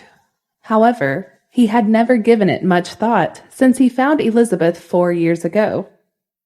At that time, he thought of finding the woman who slept with him and wanted to teach her a lesson. He thought he would make her obediently stay by his side. When the relationship would grow deeper, perhaps she would become the woman he'd eventually marry. However, after seeing Elizabeth, he did not feel anything for her. All of his previous plans were useless. He did not even feel the urge to teach her a lesson. Why was this so? Logan could not figure it out. For example, Elizabeth gently leaned against him at this moment. The faint fragrance of her body lingered on the tip of his nose. He did not have the slightest impulse to hug her. Logan thought of Violet again. He thought of the feeling of wanting to ravage her fiercely. What the hell? What kind of medicine did that woman give him? What was happening to him? She was just his secretary. How could he be so attracted to her? Logan, what's wrong? Elizabeth held Logan's arm and pressed her chest close to his neck, revealing her soft and fragile neck. She looked up and said worriedly, Is it because work is too hard? Is Violet troubling you? No, it has nothing to do with her. How did your shoot go? Logan held back his anxiety. Not bad, but I miss you. Logan, Mommy has been asking me to treat you to dinner these few days. When are you free? She asked. I'll tell Corey to check my schedule, Logan replied. When the time comes, I'll bring Violet back with me. What do you think? Elizabeth asked. Sure, I'll tell her. He also wanted to go to the Kingston family to see exactly what was going on. Violet left home at a young age and even gave birth to 2 children. Meanwhile, he was confused about if he wanted to be with Elizabeth. He initially wanted to break up, but Elizabeth refused. She said that her first time had been with Logan, and so her heart belonged to him. If Logan did not want her, then she would kill herself. After that, he could only do his best to treat Kingston family and Elizabeth better. After all, he was the one who had chosen to sleep with her. Thank you. You are so good to me. Mommy will definitely be very happy. Elizabeth leaned against Logan's shoulder, feeling his beautiful body and vigorous male charm. Her heart trembled. As long as Logan was willing, no matter where it was, as long as he wanted it, she would give it to him. However, Logan had always been aloof and avaricious. Elizabeth even suspected that he was asexual. It's nothing. This is what I should be doing. Is it all right for you to be here? Do you need to go and take a look at your work? Logan took the opportunity to push Elizabeth away. He didn't want to continue talking to her. How has Violet been at work lately? Does she cry? She used to cry whenever she encountered problems, Then someone would take the initiative to help her. She's really too fun, like a child. She literally has no maturity level. She has never been able to handle things herself. Elizabeth blabbered. When Violet went to work, she would only secretly look at him and then mercilessly retort. Logan had never seen her cry or anything. He really wanted to see it. He thought that he hadn't apparently seen this side of hers. As a woman, Elizabeth really did not know how to be flirtatious. But in terms of work, she was quite outstanding. She was outstanding to the extent of intelligence. She knew the ins and outs of her work and did not leave any opportunity to outshine. She had been able to make it really big in her industry because of this outstanding talent she had. Everyone knew her and applauded her for her work. Logan gently patted Elizabeth's back, and finally he gently pulled her into his embrace. He wanted to see if he had any special thoughts, but unfortunately, he did not have any kind of feelings and did not have the desire to do anything. He didn't feel attracted to her no matter what she did or how nice she looked. He disappointedly pushed her away. Go ahead. I should be leaving now. Come and watch my film. You haven't seen it yet. Elizabeth admitted that she was beautiful and elegant at work, so Logan had no reason not to be moved. She held Logan's hand and insisted that he comes along. Logan had no choice but to agree. The two of them went to the movie hall separately to avoid being captured by the paparazzi. Noah planned to go to school at 3 o'clock to pick up Adam and Amy, then directly bring them to his law firm and send them home at night. When Haley and Violet were no longer that busy, Noah prepared to bring everyone to have a good meal and then find a house for the family of 3. The house had to be close to the Smith group and the children's school so that it would be convenient for Violet. Violet wanted to work to provide for her children, and at the same time, she also wanted to take care of the children in the best way. However, when he reached school, the teacher informed him that the twins had already left for home. A beautiful young lady had come to pick them up. The twins recognized her instantly, and they went home with her then. They definitely knew each other. Otherwise, we wouldn't have let them go. Why don't you call and contact them? The teacher asked Noah not to be anxious, but after thinking about it, Noah did not know who to call. He couldn't tell Violet, obviously. She would pass out with anxiety. Adam and Amy had a phone watch. Noah was the emergency contact person, so he could call directly. He hurriedly took out his phone and called Adam. He called several times, but no one answered. But the phone was not turned off, so he was slightly relieved. He continued to call in the hope that someone would pick up on the other end. After a while, someone picked up the phone. There was a lot of noise on the other side of the phone. Noah quickly asked where they were. It was really strange. What were the children doing there? After driving for less than 20 minutes, Noah rushed over in a hurry. He didn't even park his car properly and rushed to the lobby. He only came to the art exhibition center a few times a year. He wasn't familiar with it. More than a dozen warehouses had been set up in various style photography studios. He searched for a while, then he turned his phone to look at Adam's location. Only then did he follow that line and find the person. Noah, why are you here? A familiar voice, sexy and lazy. It was Logan. I should have asked you this. Do you have free time on hand today? How come you picked the children up from school today? Noah looked around and found Adam and Amy standing in front of the camera with makeup on. They walked and stopped. Adam reached out to give his hand to Amy. She lifted her chin and placed her chubby hand on her brother's palm. She looked very playful. Adam was wearing a black tuxedo with a small red tie. He held his sister's little hand and coolly turned around in front of the camera. He led her towards the end of the tea table.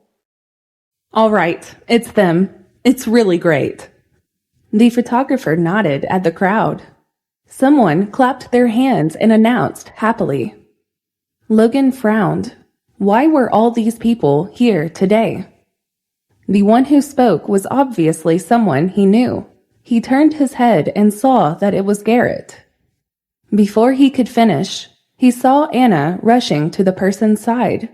Her face was full of begging for his praise, which made his head hurt even more.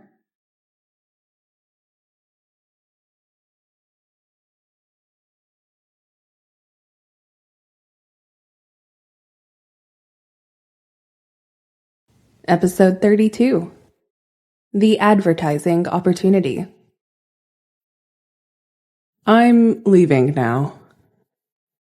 Logan didn't want to stay any longer. He had a headache when he saw his infatuated sister, not to mention that the man his sister was infatuated with was Garrett, who did not get along with him. Hey, wait for me.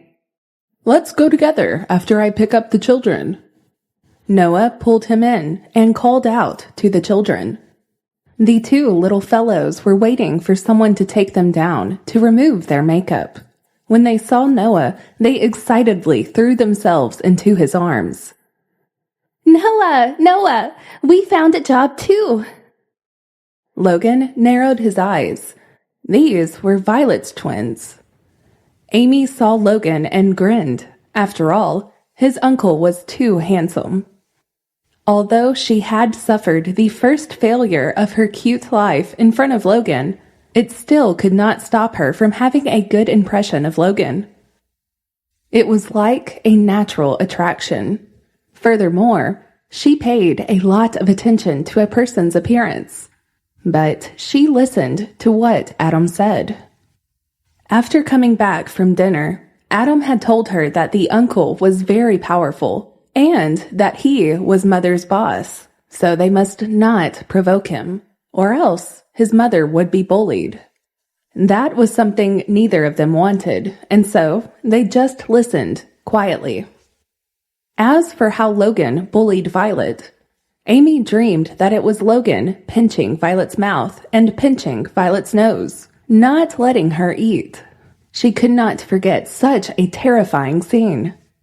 So, even though she really wanted to say a few words to Logan now and thank her for not exposing herself in front of her mother last time, she was still a little scared.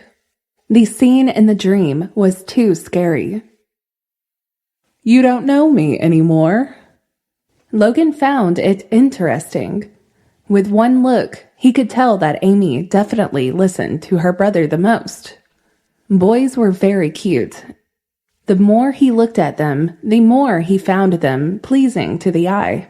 Logan even wanted to hug Adam, who was looking at him coldly, and ask him why he was so wary of him. He did not offend them at all, and he even helped them protect his sister. Logan felt wronged. Between the three of you, could there be something that I don't know about? Noah did not ask why Adam and Amy were there and heard Logan's words again. You should ask Amy. Is that her name, Amy? Logan slightly bent down and smiled at Amy. She was easily coaxed. Now that she saw Logan's rare gentleness, she had long forgotten what her brother had said to him. She told Noah everything that happened when she met Logan in the airport lobby. She didn't want to keep it in her heart anymore. It was so much better to say it out loud. Adam used his eyes to hint at his sister, but she ignored him. He could not help but feel defeated. But thinking about it carefully, Logan did not do anything wrong.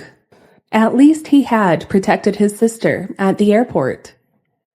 As a brother, only now did Adam find out that his sister had almost met a human trafficker. He was a little disappointed. He felt that he did not fulfill his responsibility as a brother and was surpassed by strangers. He was not prepared for Logan. A pair of eyes peeked at Logan from time to time, but he did not know how to express his goodwill. Logan's heart softened. Before Noah could say anything, he squatted in front of Adam and held his hand in his palm. He asked Adam if he did not like him. This made Noah's jaw drop. Logan had never cared about other people's feelings. Besides, Adam was just a little kid. "No, Uncle. We were just afraid that Mom would know." Adam began. "Know what?" Logan asked, feeling strangely protective of the kids. Could Violet be so fierce that the two children did not even dare to tell the truth? "Don't be afraid. If your mother dares to be fierce with you, your uncle will help out of the situation," he said. Hey. You are going too far. How can you interfere between a mother and son's matters? Let's go over there. It's more convenient to speak while standing over there. Don't you see so many people watching?" said Noah. Noah carried Amy and walked towards the lounge. Logan and Adam stared at each other. Their faces were similar, and they had the same pair of peach blossom eyes. Logan was thinking about whether to hug or not, and Adam was thinking about whether to refuse. After being embarrassed for a while, Logan touched his nose. He held Adam's little hand and followed them. He had long forgotten that Elizabeth was still waiting for him. "Logan, you are here too." Anna skipped in, followed by Garrett. She waved at Amy, and Garrett smiled at Logan. He did not receive any response, but his eyes turned cold. However, he still smiled and asked Adam and Amy if they could come over on Saturday and Sunday to film the advertisement. He really wanted the two children to shoot this advertisement with them.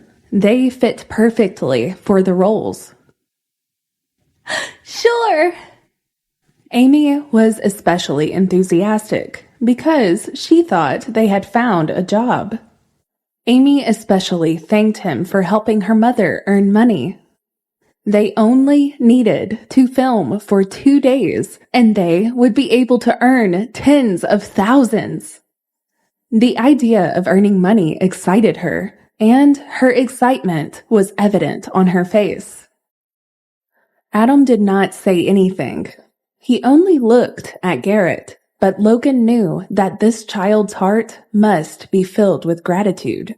He could tell just by looking at his eyes. He felt uncomfortable. Why wasn't they should be grateful for? "You guys are still young. You came out to shoot the advertisement without my permission? This is no good. You guys shouldn't be doing this." "Forget it."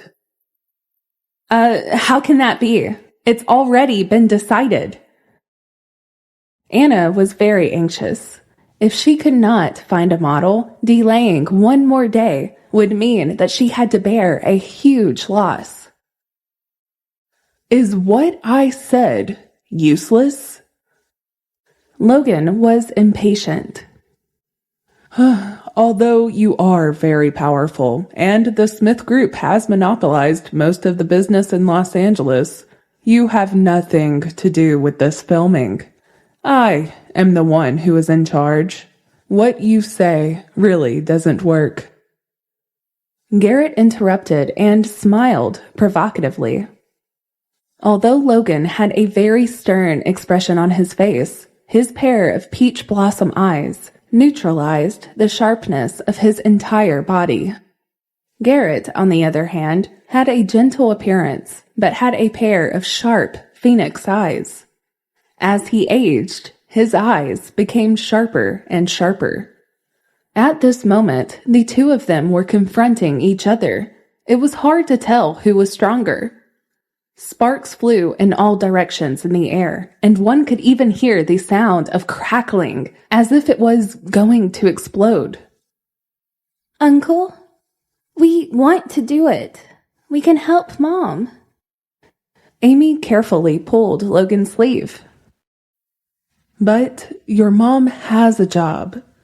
Why would she want you two little kids to make money? Noah stood on the same side as Logan on this point. Noah, we have other things in mind too. We really want to help our mommy. She works so hard for us. We want to be able to do something for her. Adam said he also wanted to earn money. Although they had pocket money, Los Angeles was too big. If they wanted to find Daddy, they would definitely go to many places. For that, they needed money. They did not have enough pocket money. If they asked for it from their mother, she would definitely suspect them. So, earning money was their top priority. It wasn't hard for them to advertise. They could earn a lot of money. He could also bring his sister along. Adam was very happy and decided he wanted to do it. Are they really not your children? Logan curled his lips and looked at Noah with an unfriendly gaze. Of course not. Noah glared at him. But they are no different from my children. This is a story for another day. Let's settle the matter at hand first. The way Noah cared for the children, anyone would say that they were his own. But he made sure to play the role of a great friend by taking care of Violet's children like that. He genuinely loved them a lot. Garrett and Anna insisted on the babies shooting for the advertisement. Noah and Logan were against it, and they were in a stalemate. Meanwhile, they noticed that there were loud noises outside. Someone came in to watch the show. It was said that the delivery staff had a conflict with one of the filming teams, and there was a huge fight. Fortunately, they were persuaded.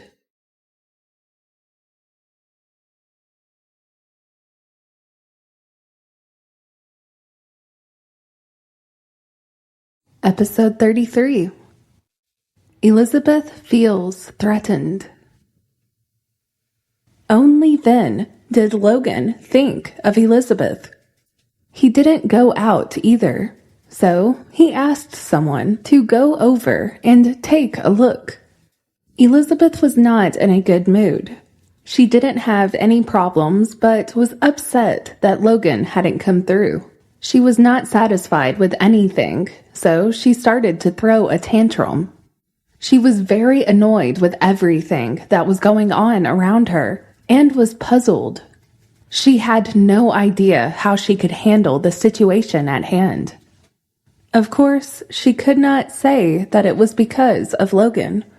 Everyone thought that she was unhappy about the shooting and had some conflicts with the photography team. Little did anyone know what the real matter was. The two sides were doing all right together with a little bit of cooperation from both. And it was impossible for them to fall out with each other. They didn't dare to argue directly with one another. After all, Elizabeth also had backers. She had a lot of people who would go out of their way to support her. The boss was still Logan. Who would dare to offend her? At this time, someone rushed in. He poured a cup of tea, and Elizabeth started to scold him. The little helper who came didn't know what he had done wrong to get scolded like that. The more they quarreled, the more fierce it became. It alarmed half the crew. Elizabeth's face was taut as she was pulled to the back of a screen by an assistant. The assistant called Logan and asked if he could come and take a look. Don't exaggerate. It takes literally a second for Logan to get angry, Elizabeth said, lowering her voice, and the assistant made an okay gesture indicating that she knew how to speak. Elizabeth's condition is not good, and there is no way for the shooting to proceed smoothly. The main thing is that she has been waiting for you for so many hours. And now there is a commotion outside. It really is just too scary. Why don't you come and take a look? The assistant asked. Logan paused and said to wait for him. After the assistant hung up the phone, she finally let out a sigh of relief. Elizabeth was in a good mood after getting a satisfactory answer. She sat on a chair at the side and added lipstick. In a few days, you will be joining the group to film. At that time, it will not be so easy to meet the director. I want to see what you will do. You can't always stick to Director Logan. The more you stick to him, the harder things will become. The man wants to run away, more and more. The assistant said. She could feel that Logan was not very enthusiastic about Elizabeth. Then what should I do? I have tried everything that I possibly could, Elizabeth replied. Men are all animals. All they care about is physical relationships. I'm telling you, it's all about the sex. The assistant explained. The assistant leaned closer to Elizabeth and said mysteriously, You can ask Clara about it. She has brought a lot of artists under her, and the sponsors like all of them. If you want to be on the same level as Director Logan, Clara is a ready-made teacher. She can guide you all about it. Why don't you talk to her? The assistant suggested. Let me think. Other people did not know how easily Logan was angered. Even Miranda did not understand. Only Elizabeth knew his temper best. Otherwise, she would not have dared to do anything these few years. But getting Logan's heart was her long-cherished wish. It was the biggest temptation that she had. She just wanted his attention, and she would do anything to get that. Furthermore, Violet's return had put so much more pressure on her. If she didn't hurry, who knew what would happen? Think about it. There are so many beautiful women all around. Look at Director Logan's secretary. She is very charming. It's really obvious that she isn't a very great secretary. There are other things about her that make her stand out. If you don't seize this opportunity, don't regret it in the future. The assistant insisted. All right, I've got it. Go outside and see if he has come. Elizabeth responded. She felt even more annoyed when she heard what the assistant said. It was not like she did not know about Violet's threat. Recently, Miranda and Chloe had also been warning her about this and were a little nervous just because Lionel had been distracted occasionally. Men lied a lot, and she knew that. Lionel said that he loved Chloe the most, but who knew what he was thinking? After all, he and Violet were childhood sweethearts, and first love always has something special about it anyway. The assistant pressed her shoulder and did not say anything more. She went out to wait for Logan. Logan arrived late, but he did not come alone. There was a long line of people behind him. The assistant recognized Garrett and Anna. She did not know Noah, but the two children beside Logan caught her attention. Why do these two children look so similar to Logan? This scene was different from what she had imagined. She could only return to the lounge and report to Elizabeth. She did not need to just stand and look at what was happening. Logan did not seem to be even slightly interested in having physical relations with Elizabeth. These people are so annoying. Why are they all here today? Elizabeth stood up angrily. She had a fierce expression on her face and followed her assistant out. Logan and the others came in. There were also staff members following behind them. They brought afternoon tea and laid the table so that Logan could eat. Logan brought food to Adam and Amy and asked them to sit on the sofa to eat something. They had not eaten anything since they came from school. They were tired and hungry. Amy was a foodie. She leaned against Logan and happily ate the food. There was cream all over her face. Adam gave her a tissue, and she was too busy to wipe it. It was Logan who cleaned it for her. Noah was surprised and doubtful.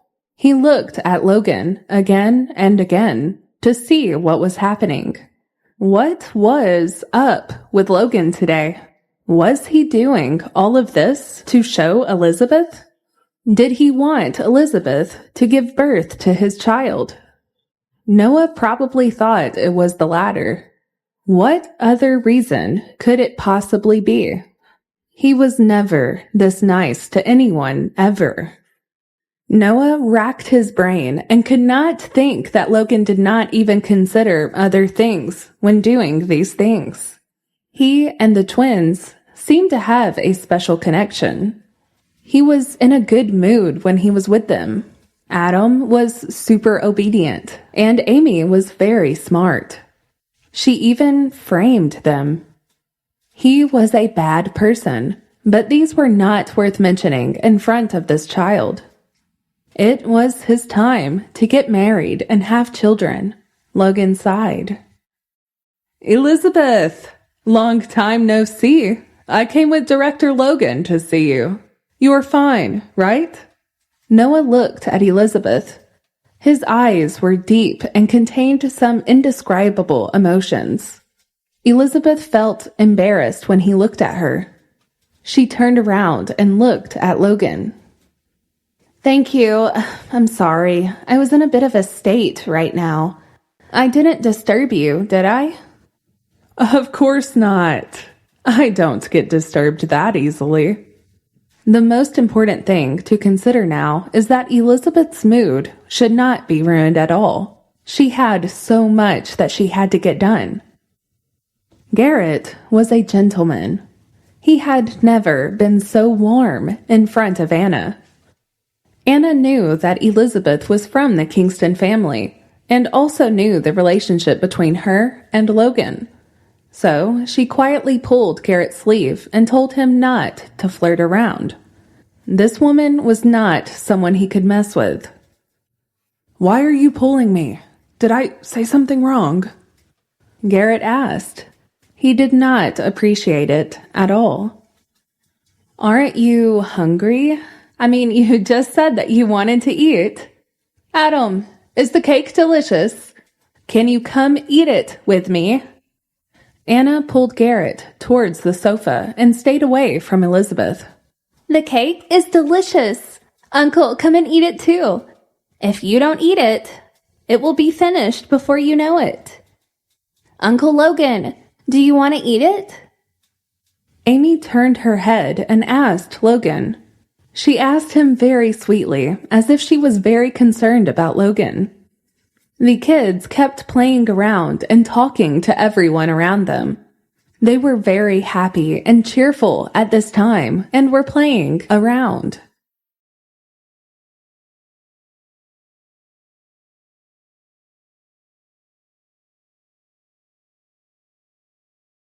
Episode 34. Lack of Consideration. I'm not hungry. You eat, Logan said. Of course, cute little Amy did just that. Before Adam finished one piece of cake, she had already eaten 2 pieces. Her appetite was shocking. She loved to eat sweet things. Why don't you drink tea? Garrett was still talking to Elizabeth from a distance. It was really annoying, and Anna was angry. She was not any worse than Elizabeth. Anna looked at her and then looked at herself.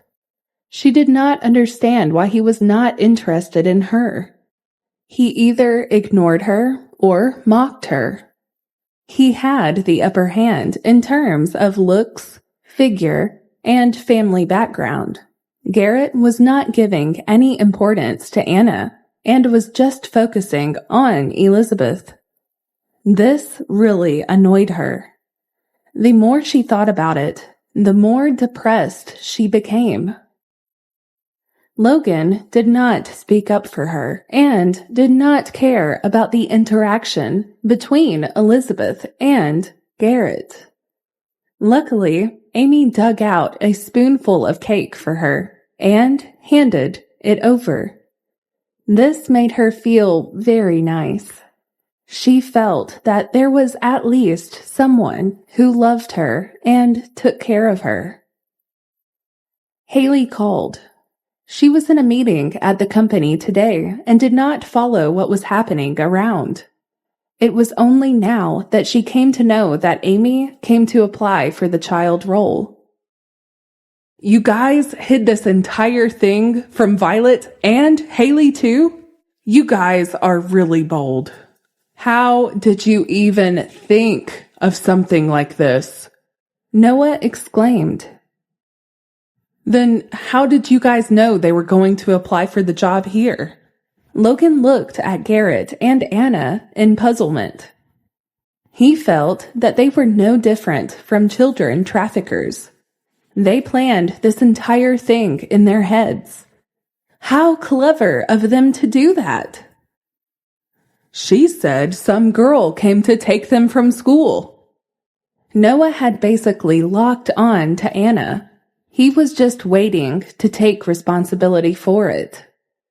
Well, we heard it when we were eating with Mommy. She definitely wouldn't allow it, so we asked Miss Anna for help. Adam knew that he had done something wrong again, but they had to do it, so they were prepared to be scolded. They knew that their mom wouldn't at all approve of what was happening, and that she would scold them. Elizabeth saw that Logan ignored her for a long time and only cared about the twins. She hated Violet even more now. She called Miranda to complain about what was happening all around. Why are you so irresponsible now? Logan frowned and lectured Anna. She took the child away from the school. Was she really not afraid of getting into trouble? She really did not think too much. She didn't even have her thoughts aligned. Oh, come on. I didn't mean it. All right, I was wrong. Amy, I'm sorry. Next time, if we have any plans, we have to tell your mommy in advance, okay? She has to approve before we do anything at all, Anna said to Amy. Next time? Veins popped out of Logan's forehead. Uncle Logan, it's our fault. We couldn't let Mommy know, so we asked Miss Anna to pick us up. This is our secret, okay? Although Adam was wary of Logan, since he was not telling the truth, Anna would definitely be scolded. She had to face the music because of what she had done. This was not Anna's fault in the first place, and she should not be held responsible. Noah thought that they must have some kind of secret, and it was not convenient to ask now. But there was something that they were hiding. He could just tell them to forget about it and let them not do it again. Anyway, Violet did not know that they could not do it again. The twins relaxed. Adam looked at Logan and saw that he seemed to be thinking about something.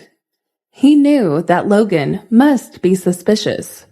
He quickly turned his face away, afraid that he could not help but tell him the secret between him and Anna. Noah, is Uncle Logan very powerful? Amy secretly whispered to Noah.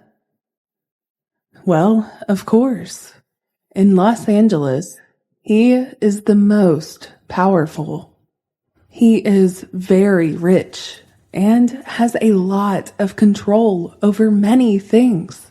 I will definitely protect all of you. Don't worry. No bad people will dare to approach our little Amy. Noah replied. They must have been frightened at the airport. Noah tried his best to comfort Amy, but he did not see the two little fellows exchanging glances. Since Uncle Logan was very powerful, they wanted to hide it from their mommy and look for Daddy. Could they ask Uncle Logan for help? That would be great. They must find a chance to talk to him.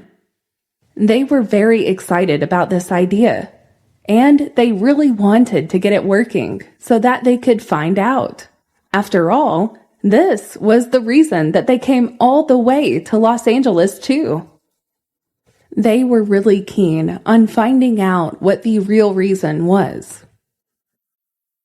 Garrett felt that the two little fellows were quite cute. Since Noah was their godfather, he directly talked to him about letting the children be models. Adam and Amy insisted on doing it. Noah also had no choice but to help them convince Violet. This godfather was actually helping them get what they wanted. It was not something they had expected from him at all. I really lost to you guys. You have so many ideas at such a young age. But promise me, this is the first and last time, okay? He told them, hoping that this wouldn't interest them so much in the future. Thank you so much. You have just helped us a lot, Anna said to Noah. She had made an appointment with Amy to treat their mommy to a meal a few days from now to explain this matter to her. Meanwhile, the siblings were lost in their own thoughts.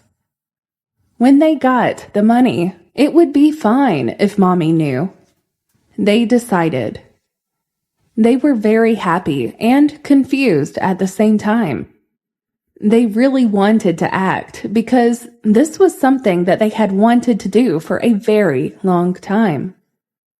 I didn't see you put so much effort into the matters of the Alexander. She followed Garrett all day long. Where did you eat yesterday? Why did you casually upload photos of other people's children to the internet? Did you even get their permission? Logan had a keen sense of smell. He was able to grasp every opportunity to develop his business step by step. This was even more true for a person. For this reason, the Alexander family had been able to maintain its reputation this way. The Laurie group was slowly making its way up. It had to maintain cordial relations with the Smith group to grow further. He wanted to work with and gain from it. In addition, Garrett had an inexplicable hostility towards Logan. Anna was the only person who could bridge the gap in the right way.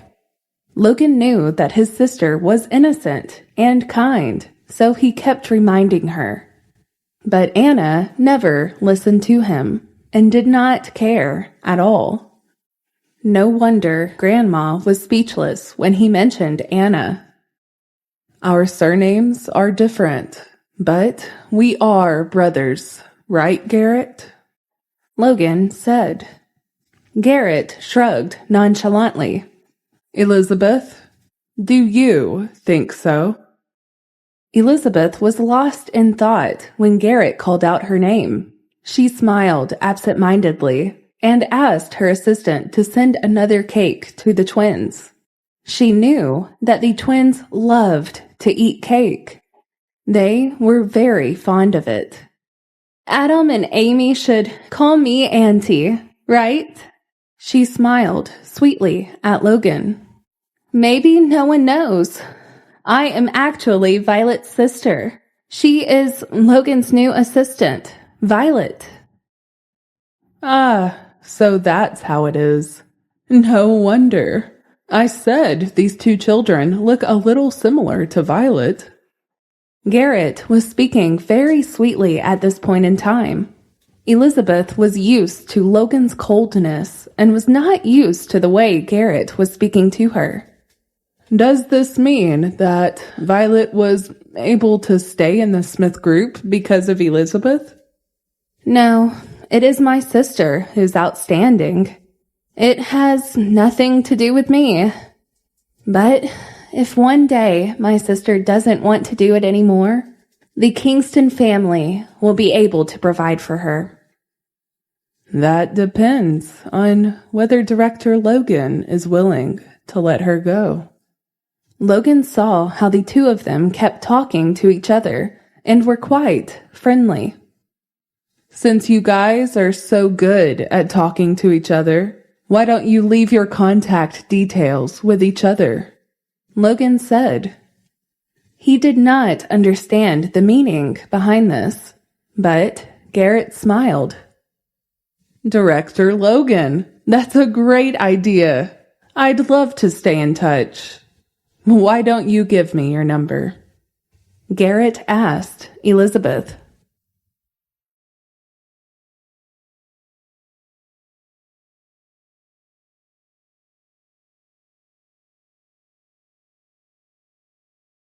Episode 35. The Accident. One more friend meant one more way, Elizabeth thought. Furthermore, Garrett was an outstanding man. However, Elizabeth was also very vain, and so she accepted Garrett's request. Furthermore, she also wanted to see Garrett's reaction in the future.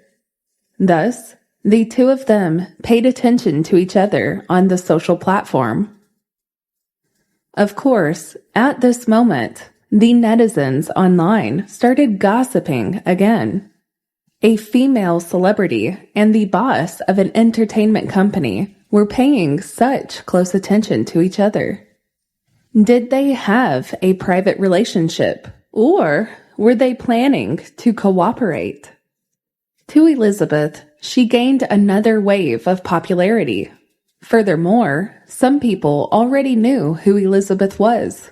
They all knew that she belonged to the Kingston family. They also knew that the one who attended the event with Logan was from the Kingston family. What was the relationship between these people? If Violet doesn't work in the Smith group in the future, she can still work in the Laurie group. At that time, we will listen to what she said, said all the people who were directly involved in the situation. Elizabeth did not speak and smiled. She was very angry now. She felt that Violet really wanted to stay in the Smith group and work. She would not leave the Smith group herself, disregarding everything that the people around her had told her. Logan also seemed to like Violet very much. He was more enthusiastic about Violet's 2 children than his own girlfriend. She had nothing attractive about her at all. Why do all the men like her so much? She thought, feeling upset and angry. Those 2 children are not even Noah's children, yet he still dotes on them so much. Noah was really useless, Elizabeth thought. Are the 2 of you called Adam and Amy? After you finish eating, go and have some fun. Don't be too restrained. When you see me in the future, remember to call me Auntie, said Elizabeth. Noah, don't be too nervous. The children will play by themselves. Let's talk, the 2 of us. Elizabeth told Noah not to worry. Other than the staff, no one else would come in. It was very safe. She wanted to talk to Logan. Those 2 children were in the way. The children were naturally curious. Noah felt that there was nothing dangerous in the hall, so he allowed them to move freely. He told them to go home with him later. He also wanted the children to be able to make the most of their time. Logan put down his work and specially came to visit Elizabeth. It can be seen that he has a special relationship with her. He always shows his certain affection towards her, which troubles the others around, and also leaves them wondering what the matter could be. Anna, let's go first. Let's not disturb them, Garrett said. Garrett had just been trying to please Elizabeth, but now he was going to leave again. This made Elizabeth curious about this man. Could he be her admirer? He liked her, but he did not have Logan's power. Anna did not like how Garrett kept trying to please Elizabeth. Now she could not wait to take Garrett's arm and leave. She did not realize that her brother was even more dissatisfied. She didn't understand why he gave her that attention.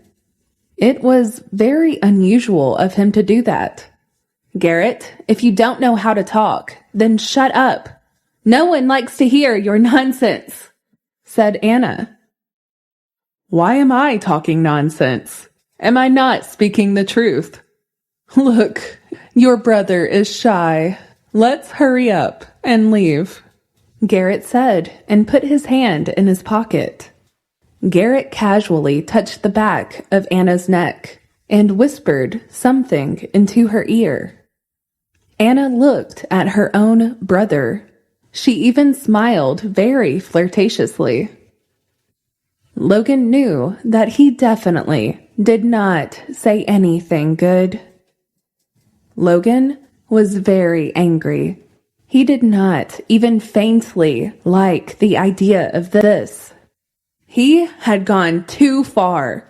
Logan looked very angry. Anna was a little afraid and did not move. Well, what happened to you? Do you want to be with your brother? Then I'll be leaving now, Garrett said. He didn't mind at all. He decisively walked out. Anna was anxious to find him. Noah looked at Logan and exclaimed, "She is really your sister?" "I don't have such a sister. Never say that again. Logan replied in an angry tone. He thought it was better to continue watching the two cute babies eat the cake. He didn't want to be angered to death by his sister. But now that the two little buns weren't there, he felt very uncomfortable. He wanted to go out and take a look. Elizabeth was very anxious because Logan had just arrived for a while and did not even properly speak to her. He always did this, and it bothered her so much. Why would he show no concern towards her? If he left now, no one would know that Director Logan from the Smith Group had come to visit her. She also didn't know if the paparazzi she had arranged for her had taken any useful photos. She wanted to use this to the maximum benefit that she could. She threw her phone to the side and deleted the content of her conversation with Miranda because she didn't want anyone to know what was going on in her head. She wanted to erase all proof of that. Then she followed Logan out. Logan, wait for me. Elizabeth called out. Isn't it too bad for her to do this? When Elizabeth's assistant came in, Noah pointed at Elizabeth and asked, Was she not afraid of a scandal? He added, They have always had rumors. This is not the first time. Besides, Noah, don't tell me you don't know about the relationship between Elizabeth and Logan. Their relationship is it's very special. They've been like this for a very long time, said the assistant. Huh, is that so? Noah thought about it carefully, but he did not seem to notice it. He did not think that a woman like Elizabeth would attract Logan. Logan was very picky. He would not like ordinary people. He had a very special taste, a unique one. After the chaos just now, the car that had just sent afternoon tea had already left. Some of the cinemas had already been tidied up. They were ready to start work again. Logan saw the twins squatting under a booth from afar. They were busy researching something. He stood where he was and looked at them quietly. He felt a sense of satisfaction. He was very calm and happy when he saw them. He couldn't explain where this sense of satisfaction came from, because this sense of satisfaction had no reason at all. But it was so real. This made his heart feel somewhat heavy. That feeling was about the same as him successfully signing an order worth hundreds of millions. However, an accident happened. The stainless steel frame that was hanging high suddenly loosened for some reason. Coincidentally, when the staff pushed the cart past, he accidentally bumped into a pillar at the bottom. The shelf could not withstand the force and fell from a few meters high in the air. It wasn't made of plastic. It wasn't made of sponge either. It was made of solid steel. Logan's face was pale and his mind was blank.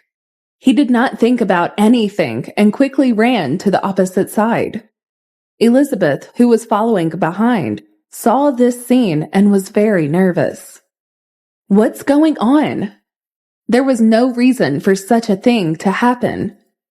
He was Logan. He was the coldest man in the world. He would never feel this way for anyone or anything. Don't go. It's very dangerous.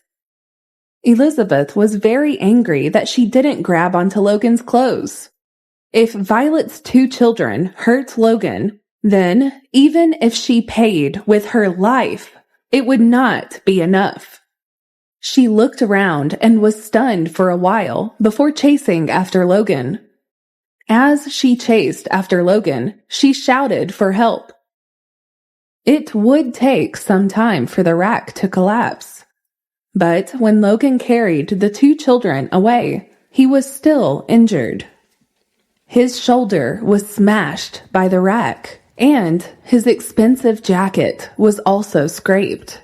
Blood splattered everywhere. Adam and Amy were terrified. They looked at the messy metal frame on the ground, and they were so scared that their eyes were wide open. Their faces were pale. Uncle! Uncle! Adam's voice was trembling. Did Uncle save them? He threw himself at Logan. There were people surrounding him. Logan's men wanted to pull Adam away, but Logan held him tightly. He frowned and looked at the wound on his shoulder. There was a lot of blood flowing out. Fortunately, these two children were not hurt. Otherwise, their lives might have been in danger. Did we almost die? Uncle! Amy cried loudly. They were surrounded by a group of people. Logan's subordinate quickly called for an ambulance. Adam's face and hands were stained with Logan's blood. He was shocked. Luckily, Logan was hugging him. Otherwise, he might have fainted with fright.